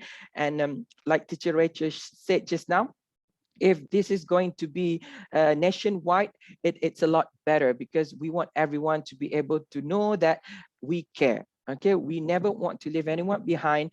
The reason why sometimes we cannot reach certain students because they are unreachable. Even if we go to them, they just do not want to. Okay, perhaps because they need to work. There are other factors as well. So what I can say is we teachers are trying our best with the students to actually crisis-proof everything when it comes to education, because education is the key to everything. So I guess that would be all from me. Thank you so much. And Mr. Shariza, back to you. Thank you so much, Muhammad Shafiq, Teacher Shafiq. And yeah, thank you so much, panelists, for your opening remarks. So I thank you also for the panelists who has been answering the questions digitally. So just to share with you, we have 20 questions so far between the Zoom sessions and Facebook. But before we begin the question and answer sessions, can I just quickly get everybody to turn on their video so that we can quickly do the much required screenshot of everybody. Farah, maybe you could take over for now for 1 minute. Yeah, sure. Okay, everybody just smile. Okay, 1, 2, 3. Okay, maybe we'll do one more. 1, 2, 3. All right, thank you. Back to you, Sharizal. Okay, great, thank you so much for that. So I just want to say thanks to all our participants who've been actively asking so many questions. I'm going to go straight into this, Dr. Habibah. There's a question with regards to, whether we have prepared ourselves enough. Parents are anxious. There's a lot of announcements, but there are more and more demands for clear communications and, explaining the planning and direction. Especially, one question from Panzalia saying that the education component is missing from the National Recovery Plan. Is this an overall sort of challenge?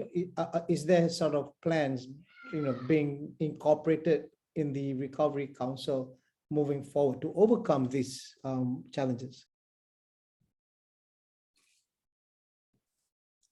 Sorry, Dato', you're on mute. Okay, thank you for the question. I think foremost, when we talk about the planning itself, I guess the word itself on crisis proofing, I think I tried to mention earlier on that crisis is so characterized by uncertainty and unpredictability. And definitely in the first year of the crisis itself, we don't understand much on the COVID-19 pandemic. So that year itself was busy in understanding how we can manage this crisis and in ensuring that our students continue to learn regardless whether schools are open or schools are closed. But I think in the second year, the ministry needs to seriously look at how do we then move forward, especially we know that the situation itself would not go away, even though we talk about the new normal. What kind of new normal are we saying? Is the normal home base with intermittent of school opening? So I think parents, even students, would want to understand more on how we go about this situation. But the overall planning, I think for education, we already have the Malaysia Education Blueprint.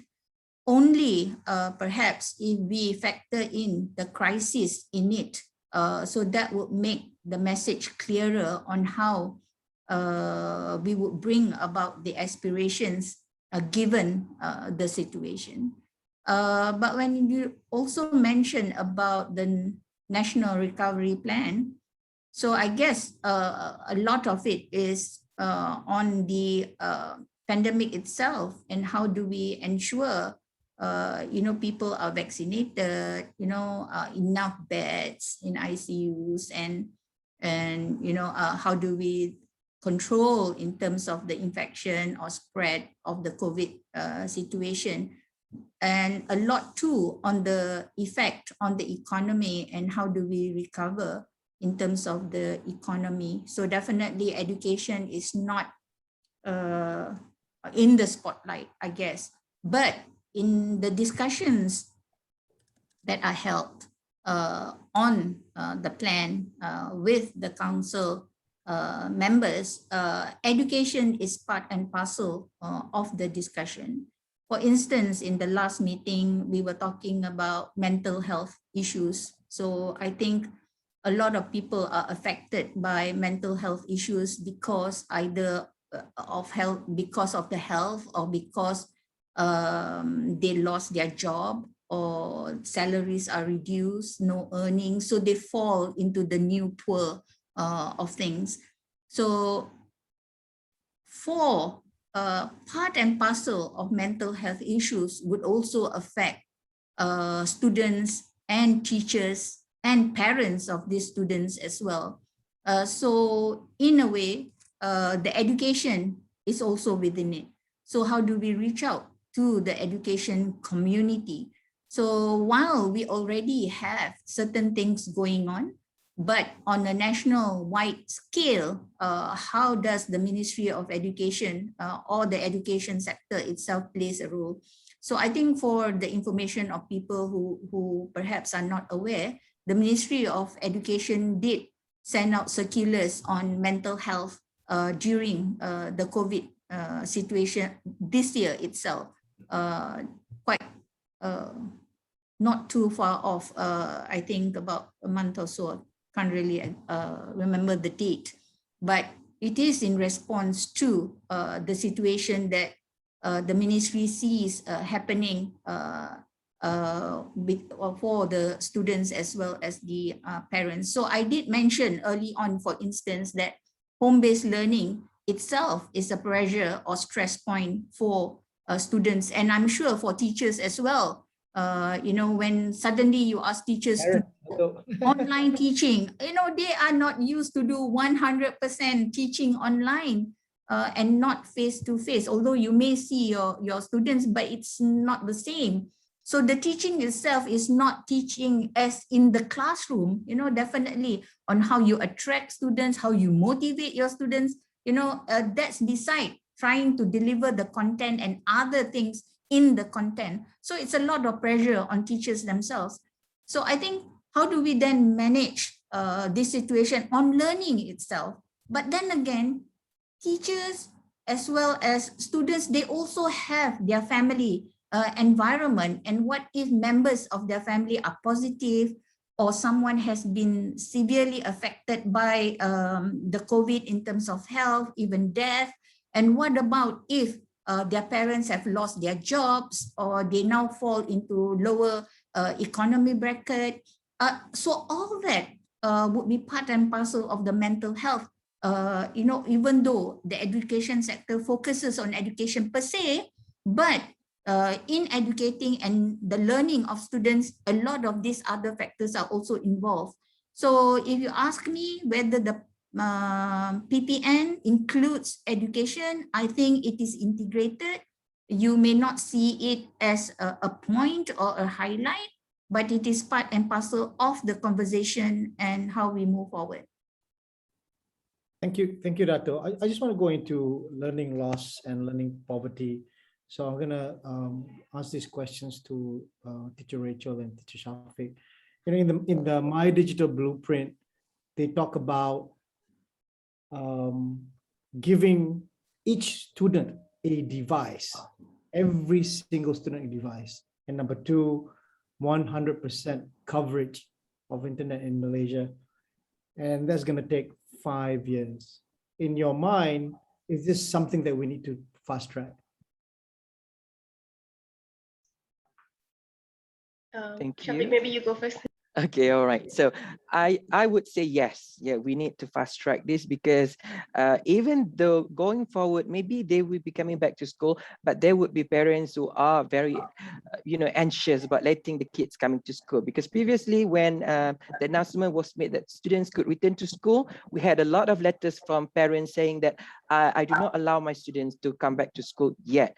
And then it was okay at the time as long as they had letters, and then we could excuse them from coming to school, but they would be left out if they didn't take any initiative to get all the materials from the school. So if this is going to happen, and then through full coverage, nationwide, then I don't think it's going to be a problem, because we are now getting devices for kids. At least one gadget per household, that would work, okay? Because not that they're going to have one whole day of learning session per kid at the house. Okay, that's from me. But you'd have kids competing for the device, right? If they have like 5 kids schooling at the same time. Yeah, that's right. Okay, this is what's happening. So with that, I think, like I said, WhatsApp group and all that would work, because we would just leave all the materials there. So when it's time for them to use the gadget, they would collect the materials from the respective WhatsApp group, but it's from the same gadget, because that's the best that they can do for now. Thanks, Teacher Shafiq. Teacher Rachel? I think as far as digital devices and coverage is concerned, I think the sentiment is that we needed this yesterday. So they definitely need to fast track disseminating devices. And yeah, we cannot deny that one device per household is actually the bare minimum for households that have so many children. But we do acknowledge that households don't even have this, so this is what we do need to prioritize. And there are solutions. For example, teachers are teaching and all of that. So with allowing students access to this very basic need, this is definitely helpful. Thanks, teacher. On that note, so there's some questions from Nia specifically asking about how many years our children expected to fall behind because of this disruption. And do you have any comments on that?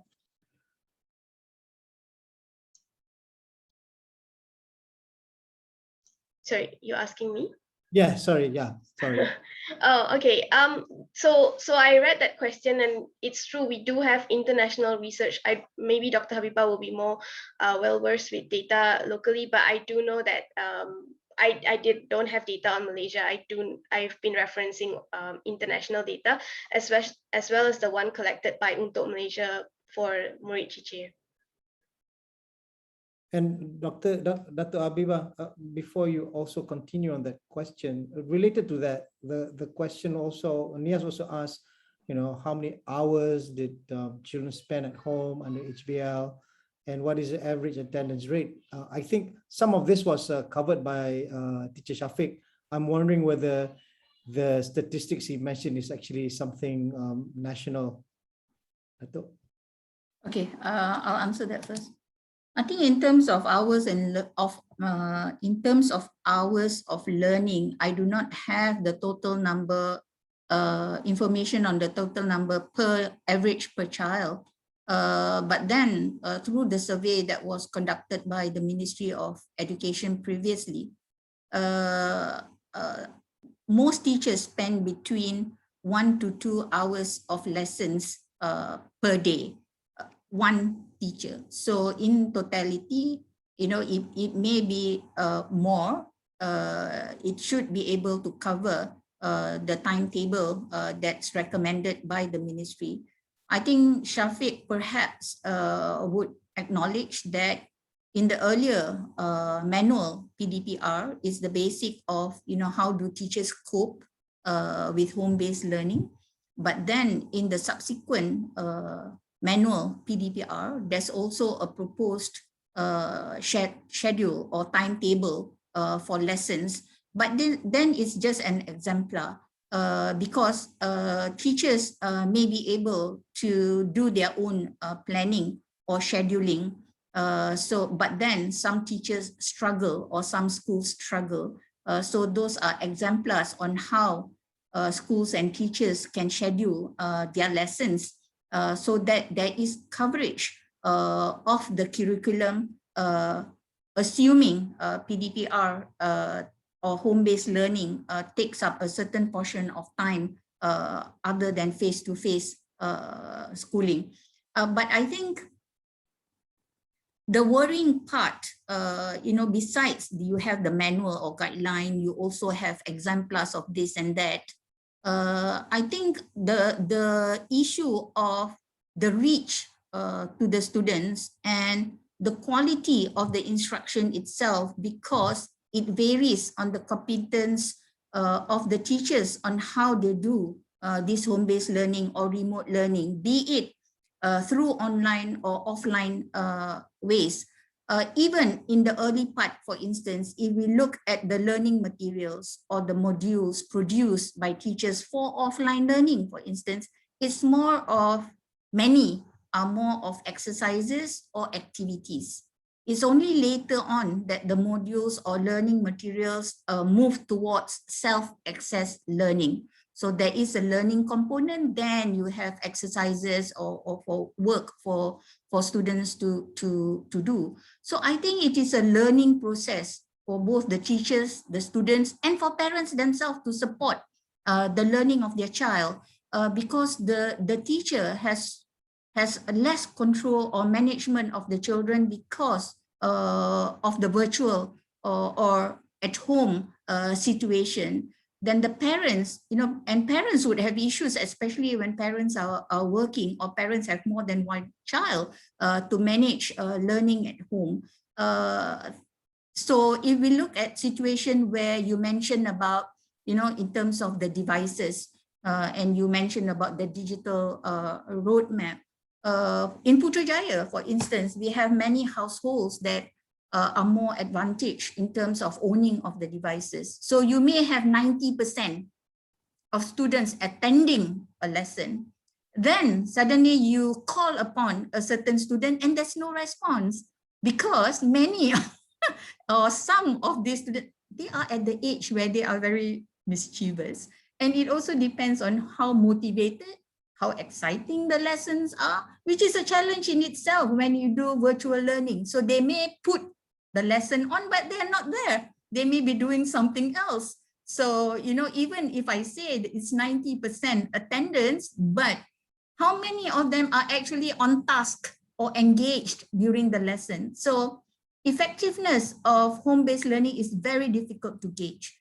And to answer on the attendance rate is difficult because in the early part of doing this HBL, we sent out a circular. Teachers, please do remote learning. Please do home-based learning. We didn't know how teachers would be able to do that. We cannot give a blanket solution for all because we don't know the context of each school, nor the context of each classroom or the teachers are handling. So it depends on the teachers itself.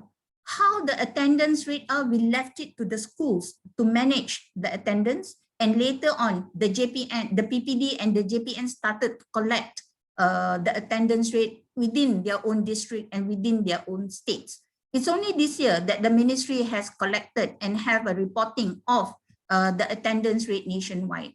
So I think, I do not have that data because I retired, but the ministry does have a dashboard on how, getting the attendance rate. Now back to the digital or ownership of the devices. I think the roadmap is aligned to the Malaysia Education Blueprint, although the blueprint is not detailed enough, but it does have a target that within this wave, this third wave of the blueprint implementation, there is the one-to-one availability or ownership. Only previously, before the COVID situation, we were thinking more of devices to schools, right? So the computer labs, the computers, the connectivity is the school. Teachers, students use it within the school environment. But now, they are not in school, they are at home. So the ownership of the availability must go to them at their home.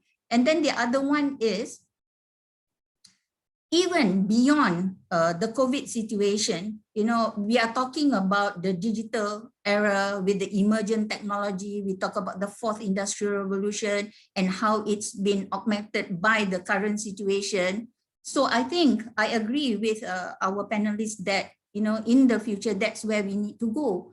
So while perhaps the public have not seen the direction or the planning at this part because it is still in work in progress for the Ministry of Education, we are expediting what we mean by digital education, which we have started earlier on and facilitated by the situation that we are facing. So that involves not just on the devices, not just on the infra and infrastructure, but it includes as well the teacher professional development, as well as the content of the digital education itself. So it's huge. But in essence, education is still about the same system aspiration, only that given the current situation, how do we manage within the situation? Certain things need to be expedited. I believe that, to wait 5 years until we have the digital education plan in place is too long. Our children, I think, cannot wait 5 years. They cannot be left, behind in 5 years. And I think, Masa, in your preamble, you talk about the prosperity vision, where, on the basis of that, it's no one left behind. And that includes the education sector. And associated to that, Dato', some audience have asked, they feel that stakeholders have not been engaged enough during this planning sessions. Is there a way for them to reach out to MOE? No, whether this year the ministry has found other ways on how they are engaging, but I can tell you that last year when I was in office, we did a lot of engagements. So some people may say, oh, now it's beyond opening and closing of schools, but that was the situation that we faced then. So even for the reopening of schools and in particular linked to when you don't open schools, you're not sure whether students are ready for exams, for instance. So there were a lot of engagements, and many of the engagements are done online. So you have representatives from various stakeholders and agencies that were involved. And in many occasions, we have MKN and KKM because they are our advisory on health and safety issues. We even brought our stakeholders and even some of the agencies to our schools to show this is a condition and this is how we can manage it. Can we open in this kind of situation? Our modeling of schools, when we do open schools, how can we model the schools so that, while schools are open, children are still safe? So those kind of engagements are continuously done. Even when we talk about home-based learning, we spoke to JPNs, we spoke to PPD. How are you managing it within your district as well as within your states? But I guess what is lacking perhaps is the narrative, is the communication to public of what is happening, and perhaps a more public or a platform for people to voice. But then again, we have social media now. I think the ministry is receiving a lot of voices from the public and from the ground of this and that. Only from the ministry itself, how well do they manage the narrative? Even yes, we have done this, we are looking into that. We still do not understand this, but how are we progressing?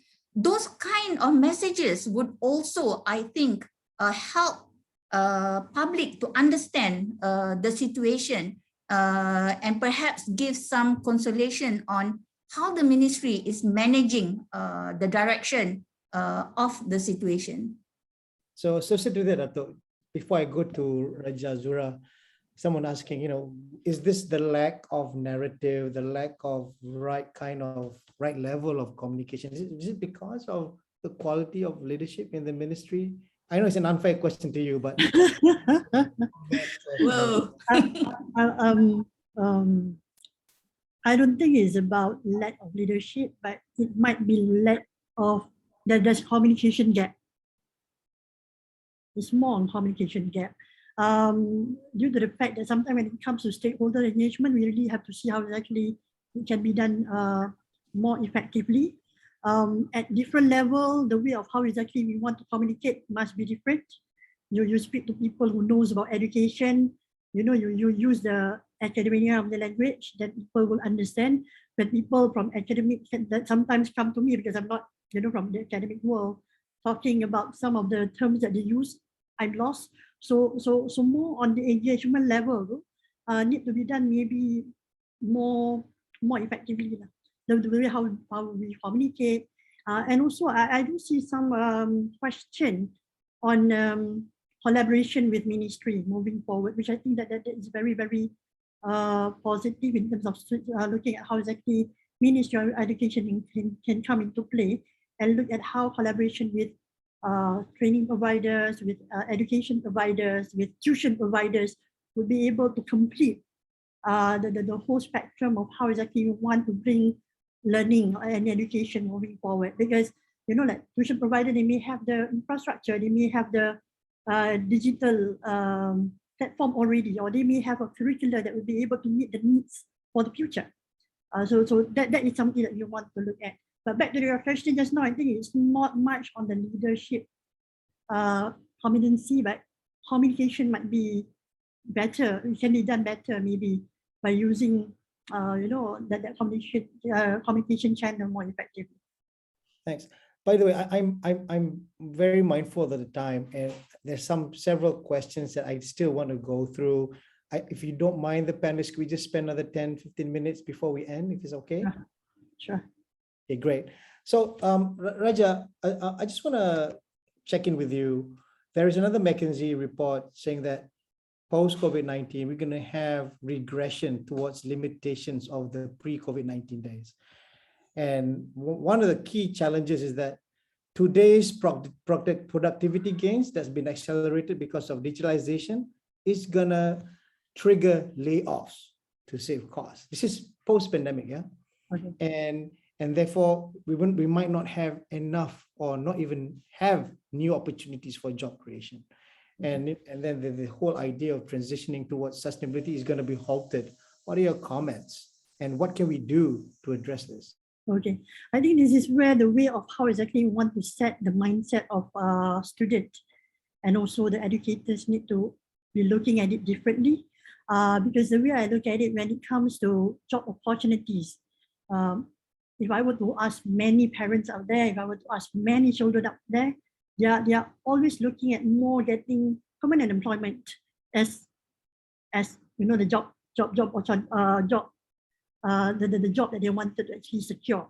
But we were to look at how exactly the gig economy have more, the digital economy have more, the needs to actually work in a different environment, create opportunity for people to get into a different kind of job. I find it quite interesting, because what I did recently is to look at what what kind of job that can give you quite decent or luxury in terms of income.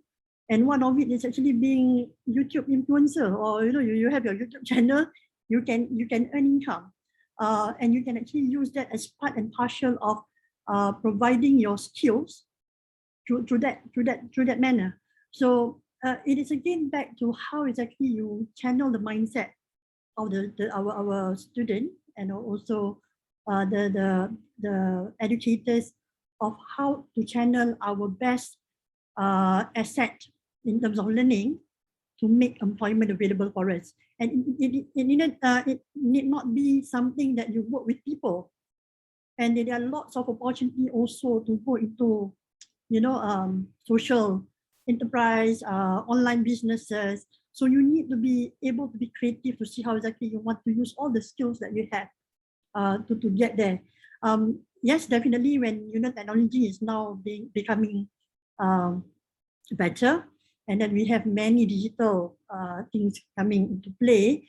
Another thing that you need to be well aware of is, as a student or as a person who's learning, the job will still be there if you are trying to do jobs which is not related to repetitive activities, or you need to find a niche that is not tackled by the robots and also the technology. So that's where when we talk about what is important in terms of skills, I will always go back to life skills, because life skills will be able to help you think differently of how do you want to create your own employment in this challenging world, and how you'll be able to be creative and innovative enough to think about using your skill differently to earn income. So that is where the mindset change needs to come into play. Even for the parents, kadang-kadang anak-anak nak jadi CEOs, disease and all, by graduate dia jadi CEO. I have a friend where 3 of the kids after graduating from university, all 3 becomes CEO of their own, and they still can survive. It's all how exactly you set the mindset, and also the capability of understanding what markets need out there that can match and align with what you are capable of doing. That's my comment on that. Yeah, okay, great. I'm going to hold on to that point towards the end. But first, question for Teacher Shafiq. This is related to issues of boys missing out lessons. From your experience, do you agree that boys are missing out more than girls through these online classes? And what can people do, and what have you done to enable the boys to actually be online? Okay, thank you for the question.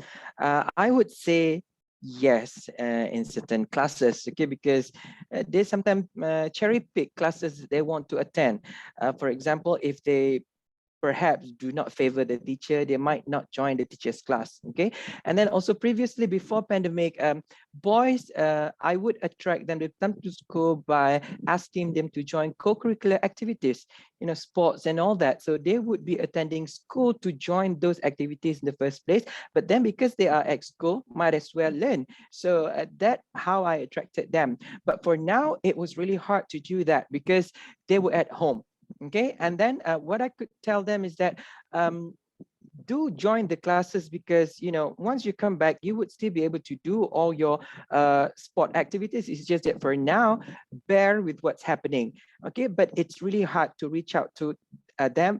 And then we had for teachers, we had to do this personally, individually. Like we cannot reach them as a group, but we had to perhaps call them, or in our case here in Perlis, we were allowed to go to their houses to check on them. So we would do that, But for girls, some who had to work, then that there's nothing else that we could do. I had students who were having online classes while working with their parents. So when they had chores to do, they had to stop the online classes and then get the chores done first, because obviously chores came first, then the class, because for them now, I don't think this is what they prioritize.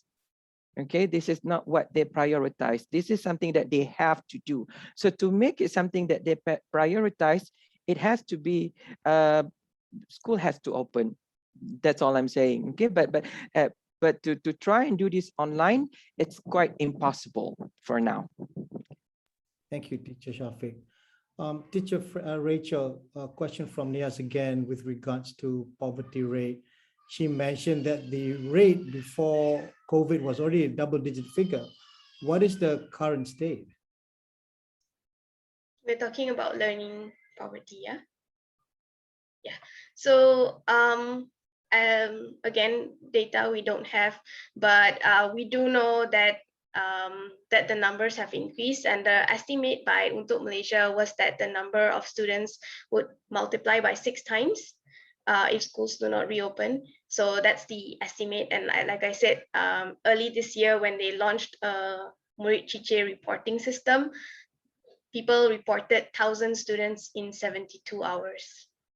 So we are seeing that this learning loss is not just affecting students that were previously below level, but now even like naturally, because the ones who are supposed to be learning in year 1, year 2, we must remember that in Malaysia, preschool is not mandatory. So for some kids from lower income communities, year 1 is the first time they are actually experiencing learning, basic foundational learning, and no access to learning if they don't have online devices would mean that there'll just be so many of them left behind. Yeah, I don't have the number specifically.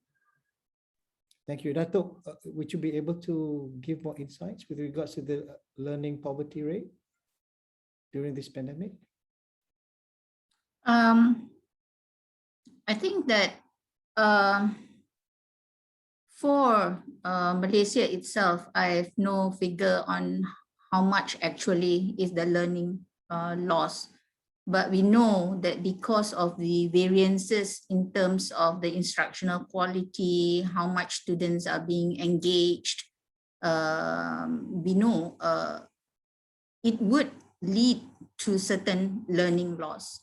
And what we learn from other countries as well, and from international bodies, it would certainly be very unique if there is no learning loss among children because of the situation. But then again, how well do we manage if this happens, and depending on the gap and groups of students that are being affected by the learning loss. I think Rachel tried to, in her presentation, put forward certain suggestions on how we can manage this, and moving from, she said, the focusing on the skills or competencies that needs to be acquired rather than through age grouping, for instance. So that's something which the education sector, in particular the ministry, can look at, moving beyond making sure children learn, but how effective is the process that's happening, and how much of the gap that's actually happening, which students are actually being impacted or affected, is important for us to understand, so that the solutions themselves are targeted. Then only can it become more effective as compared to just a blanket suggestion. So plan is a general thing, but actually the intervention itself has to match the context and the situation within the school and the classroom themselves. So I think similar to the plan, if we want to look at the learning loss, that's how we need to go. We need to understand what's the gap like, and from there, what kind of intervention is more suitable for the students, because the students can happen at various age groups. So we saw, for instance, at the SPM, we are not going to argue about the scores and so on, but the results are quite amazing. But then this is a very special group of students, because they are sitting for the exam and they are only affected for those months within the system, but they did have a longer period for them to learn. But then the other students that are now into the second year of missing out, the gap may be wider. So in the longer term, if it still continues the following year, if my child is in year 1, hardly any attendance in school, now he or she may be in year 2. If it then again she progresses to year 3, how much loss is there? So I think the ministry needs to gauge this, and what components are missing, and how do we provide the specific intervention. That's the most important, other than knowing the gap itself. Thank you, Dato. So firstly, just don't mind my background noise. My kids are screaming. The joys of working from home. Teacher Rachel and Teacher Shafiq, many parents are anxious about schools being opening up in September. And I think one of the things that we need to crisis proof is crisis proofing parents' anxiety as well. Some say that private schools have the necessary capacity to do so because parents are actually paying them to meet full SOPs. How can we then alleviate or mitigate parents' anxiety with regards to school opening up this September? Teacher Shafiq first, and then Teacher Rachel. Thank you.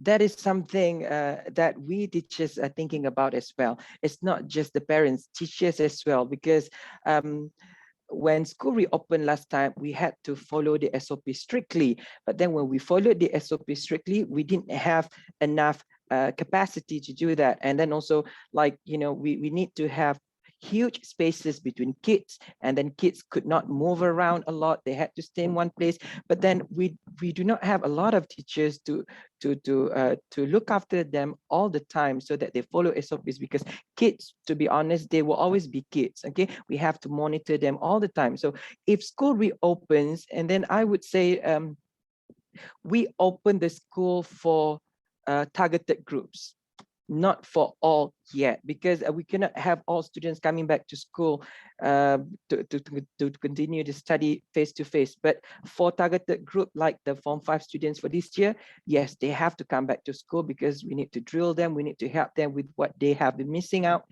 And then for others, the best is to continue online learning. So there is no way that we can there is no way yet that we can ensure parents, students and teachers will follow the SOP strictly, because when it comes to two-way communication, face-to-face direct interaction and all that, interaction will definitely take place. So we cannot deny the fact that when they come back to school, they won't be mingling out with their friends, they won't be touching their friends while playing and all that. So it's really hard to do that. For targeted groups, perhaps, yes, we would have enough teachers, we would have enough facilities to do that. Yeah.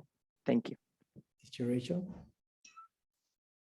I think it's quite evident that some schools, in some cases where students are unable to access learning, opening schools is the best thing for them. So to parents, I think I would say that if you are not living in an area where there are so many cases, and if it's safe to go back to school, I definitely encourage you to send your child to school. If your child, on the other hand, cannot cope with online learning, we do understand that special needs children are unable to cope with online learning as well. And in those cases, I'm definitely hoping, I know teachers are very stressed out about this because there's so many SOPs to follow. Some teachers need to watch the toilet, making sure that there are social distancing and all of that. It could look like actually teachers being, because teachers cannot cope with having to do an online class and do an in-person class at the same time. And we know that doesn't work. The method for teaching a live class and for an online class, the online students don't feel as connected to what's happening in that classroom at that moment. So it could look like re-delegating how our teachers teach, which subjects they teach, and like I mentioned, maybe prioritizing foundational learning, and it could mean appointing specific teachers to be teachers who are teaching foundational stuff that is happening in person, because remedial learning is most effective when it's conducted one-to-one or in a small group setting. So I would definitely say if your child is struggling with foundational learning and is not receiving the relevant support at home, perhaps sending them to school is the best solution. Thank you, Teacher Rachel. So I know we have several more questions, but unfortunately, I think we've totally run out of time. I'm already running on fumes, and thank you so much for the panelists for agreeing to extend this. So I'm just going to ask one last question, and perhaps Raja Azura will answer it first, and then the two teachers, and end with Dato. The crisis have always presented the world with new opportunities to renew, to evolve any particular systems. And in this case, we're talking about crisis proofing our education system.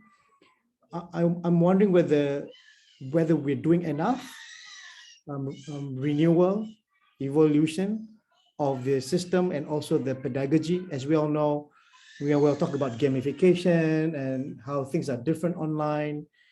And are we doing it fast enough so that, you know, we will be able to reduce learning loss and learning poverty even faster? With that, Raja Azura, this question to you first. Over to you. All right, thank you, Sharizal. I think we agree that we need to expedite the digital learning moving forward. To do that alone, Ministry of Education may have problems. And this is where collaboration needs to happen with many parties on the ground to make sure that it can be expedited and be executed well. One, in terms of infrastructure, need to be up and running fast enough to allow that to happen. Collaboratively work with many other parties would be able to help you get things done. We know that maybe private schools, we have tuition providers, we have many other parties who may be able to come together with Ministry of Education and make things happen. So collaboratively, I think that is very important to make sure that would help expediting the digital, the move to digital accordingly.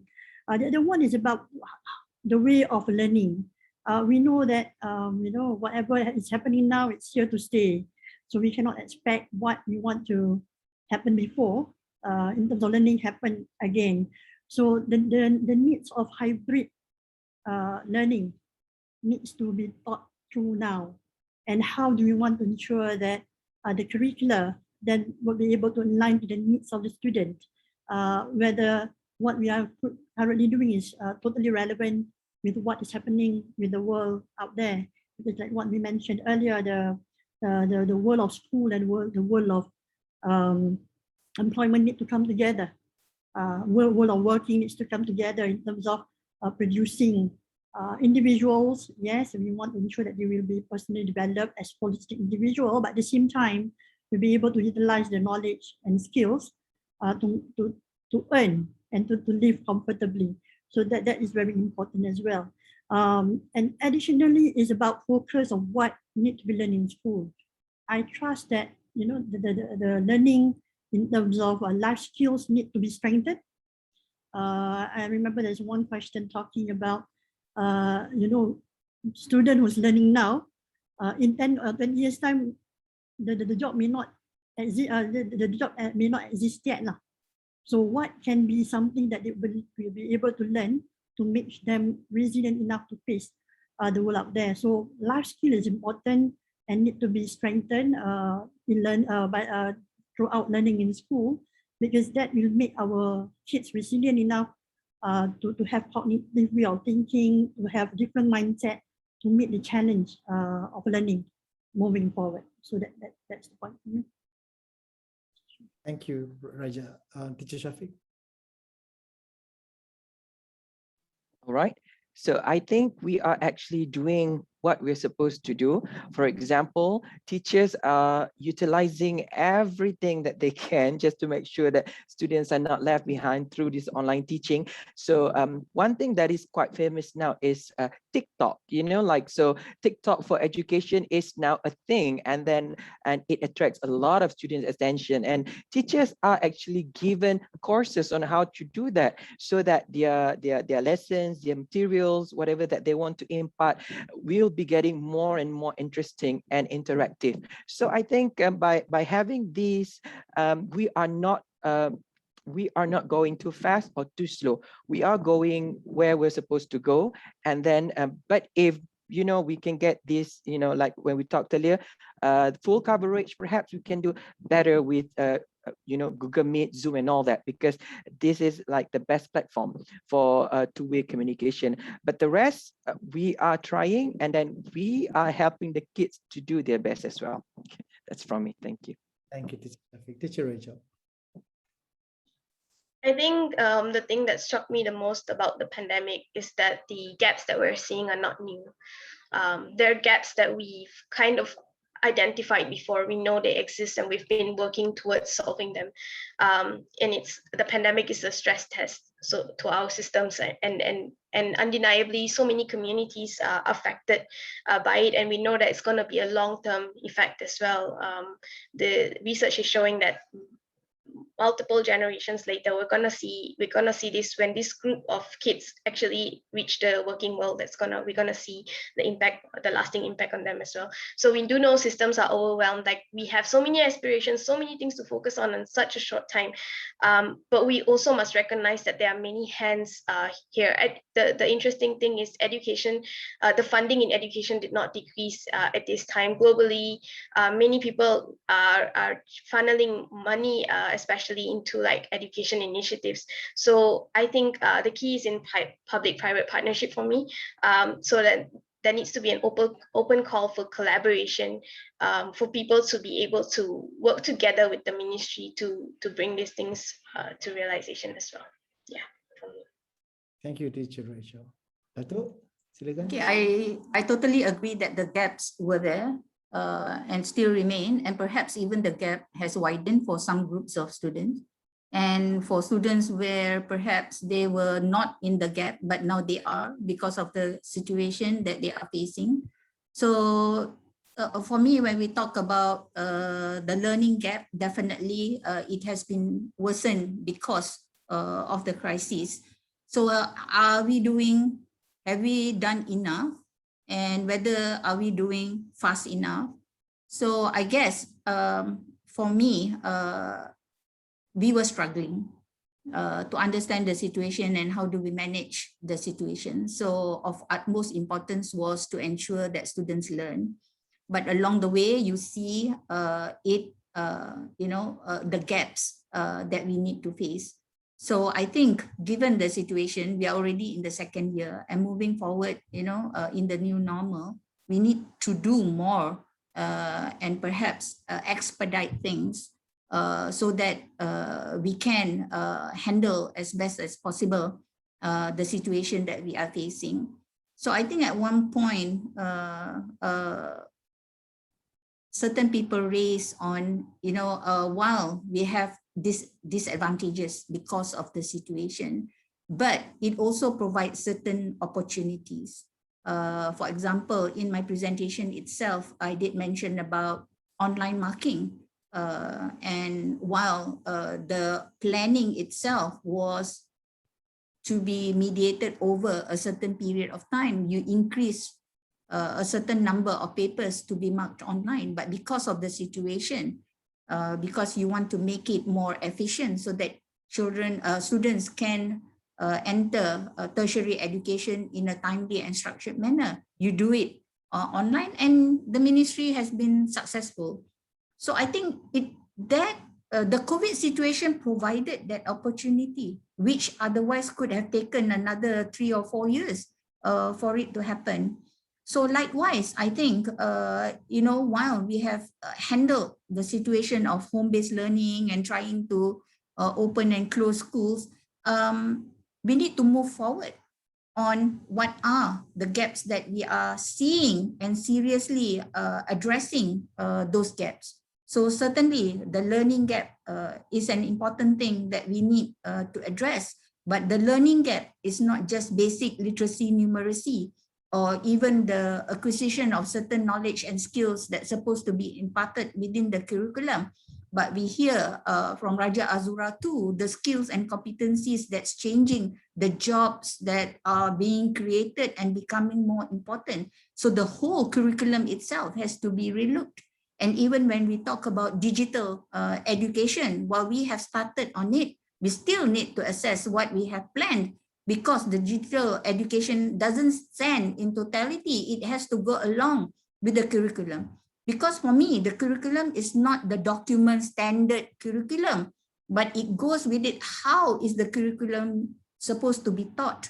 How is the curriculum supposed to be delivered and for whom? And how do you then assess the curriculum, be it school-based assessment or a public examination? So in totality, it has to be assessed what kind of knowledge, skills, and competencies that's most relevant going forward given the situation and what we understand of the future workforce requirement. Thank you.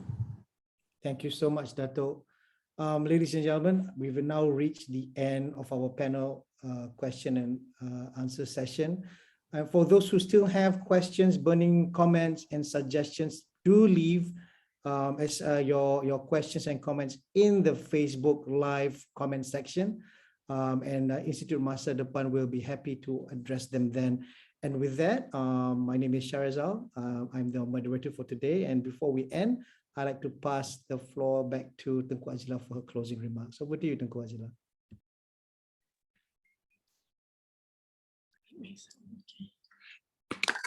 Thank you, Sharizal, and a big shout out and thank you to all the panelists, Dr. Habibah, Raja Azura, Teacher Rachel, and Cikgu Shafiq. That was a very enlightening discussion, and I think conversations like this are super important to be discussed. I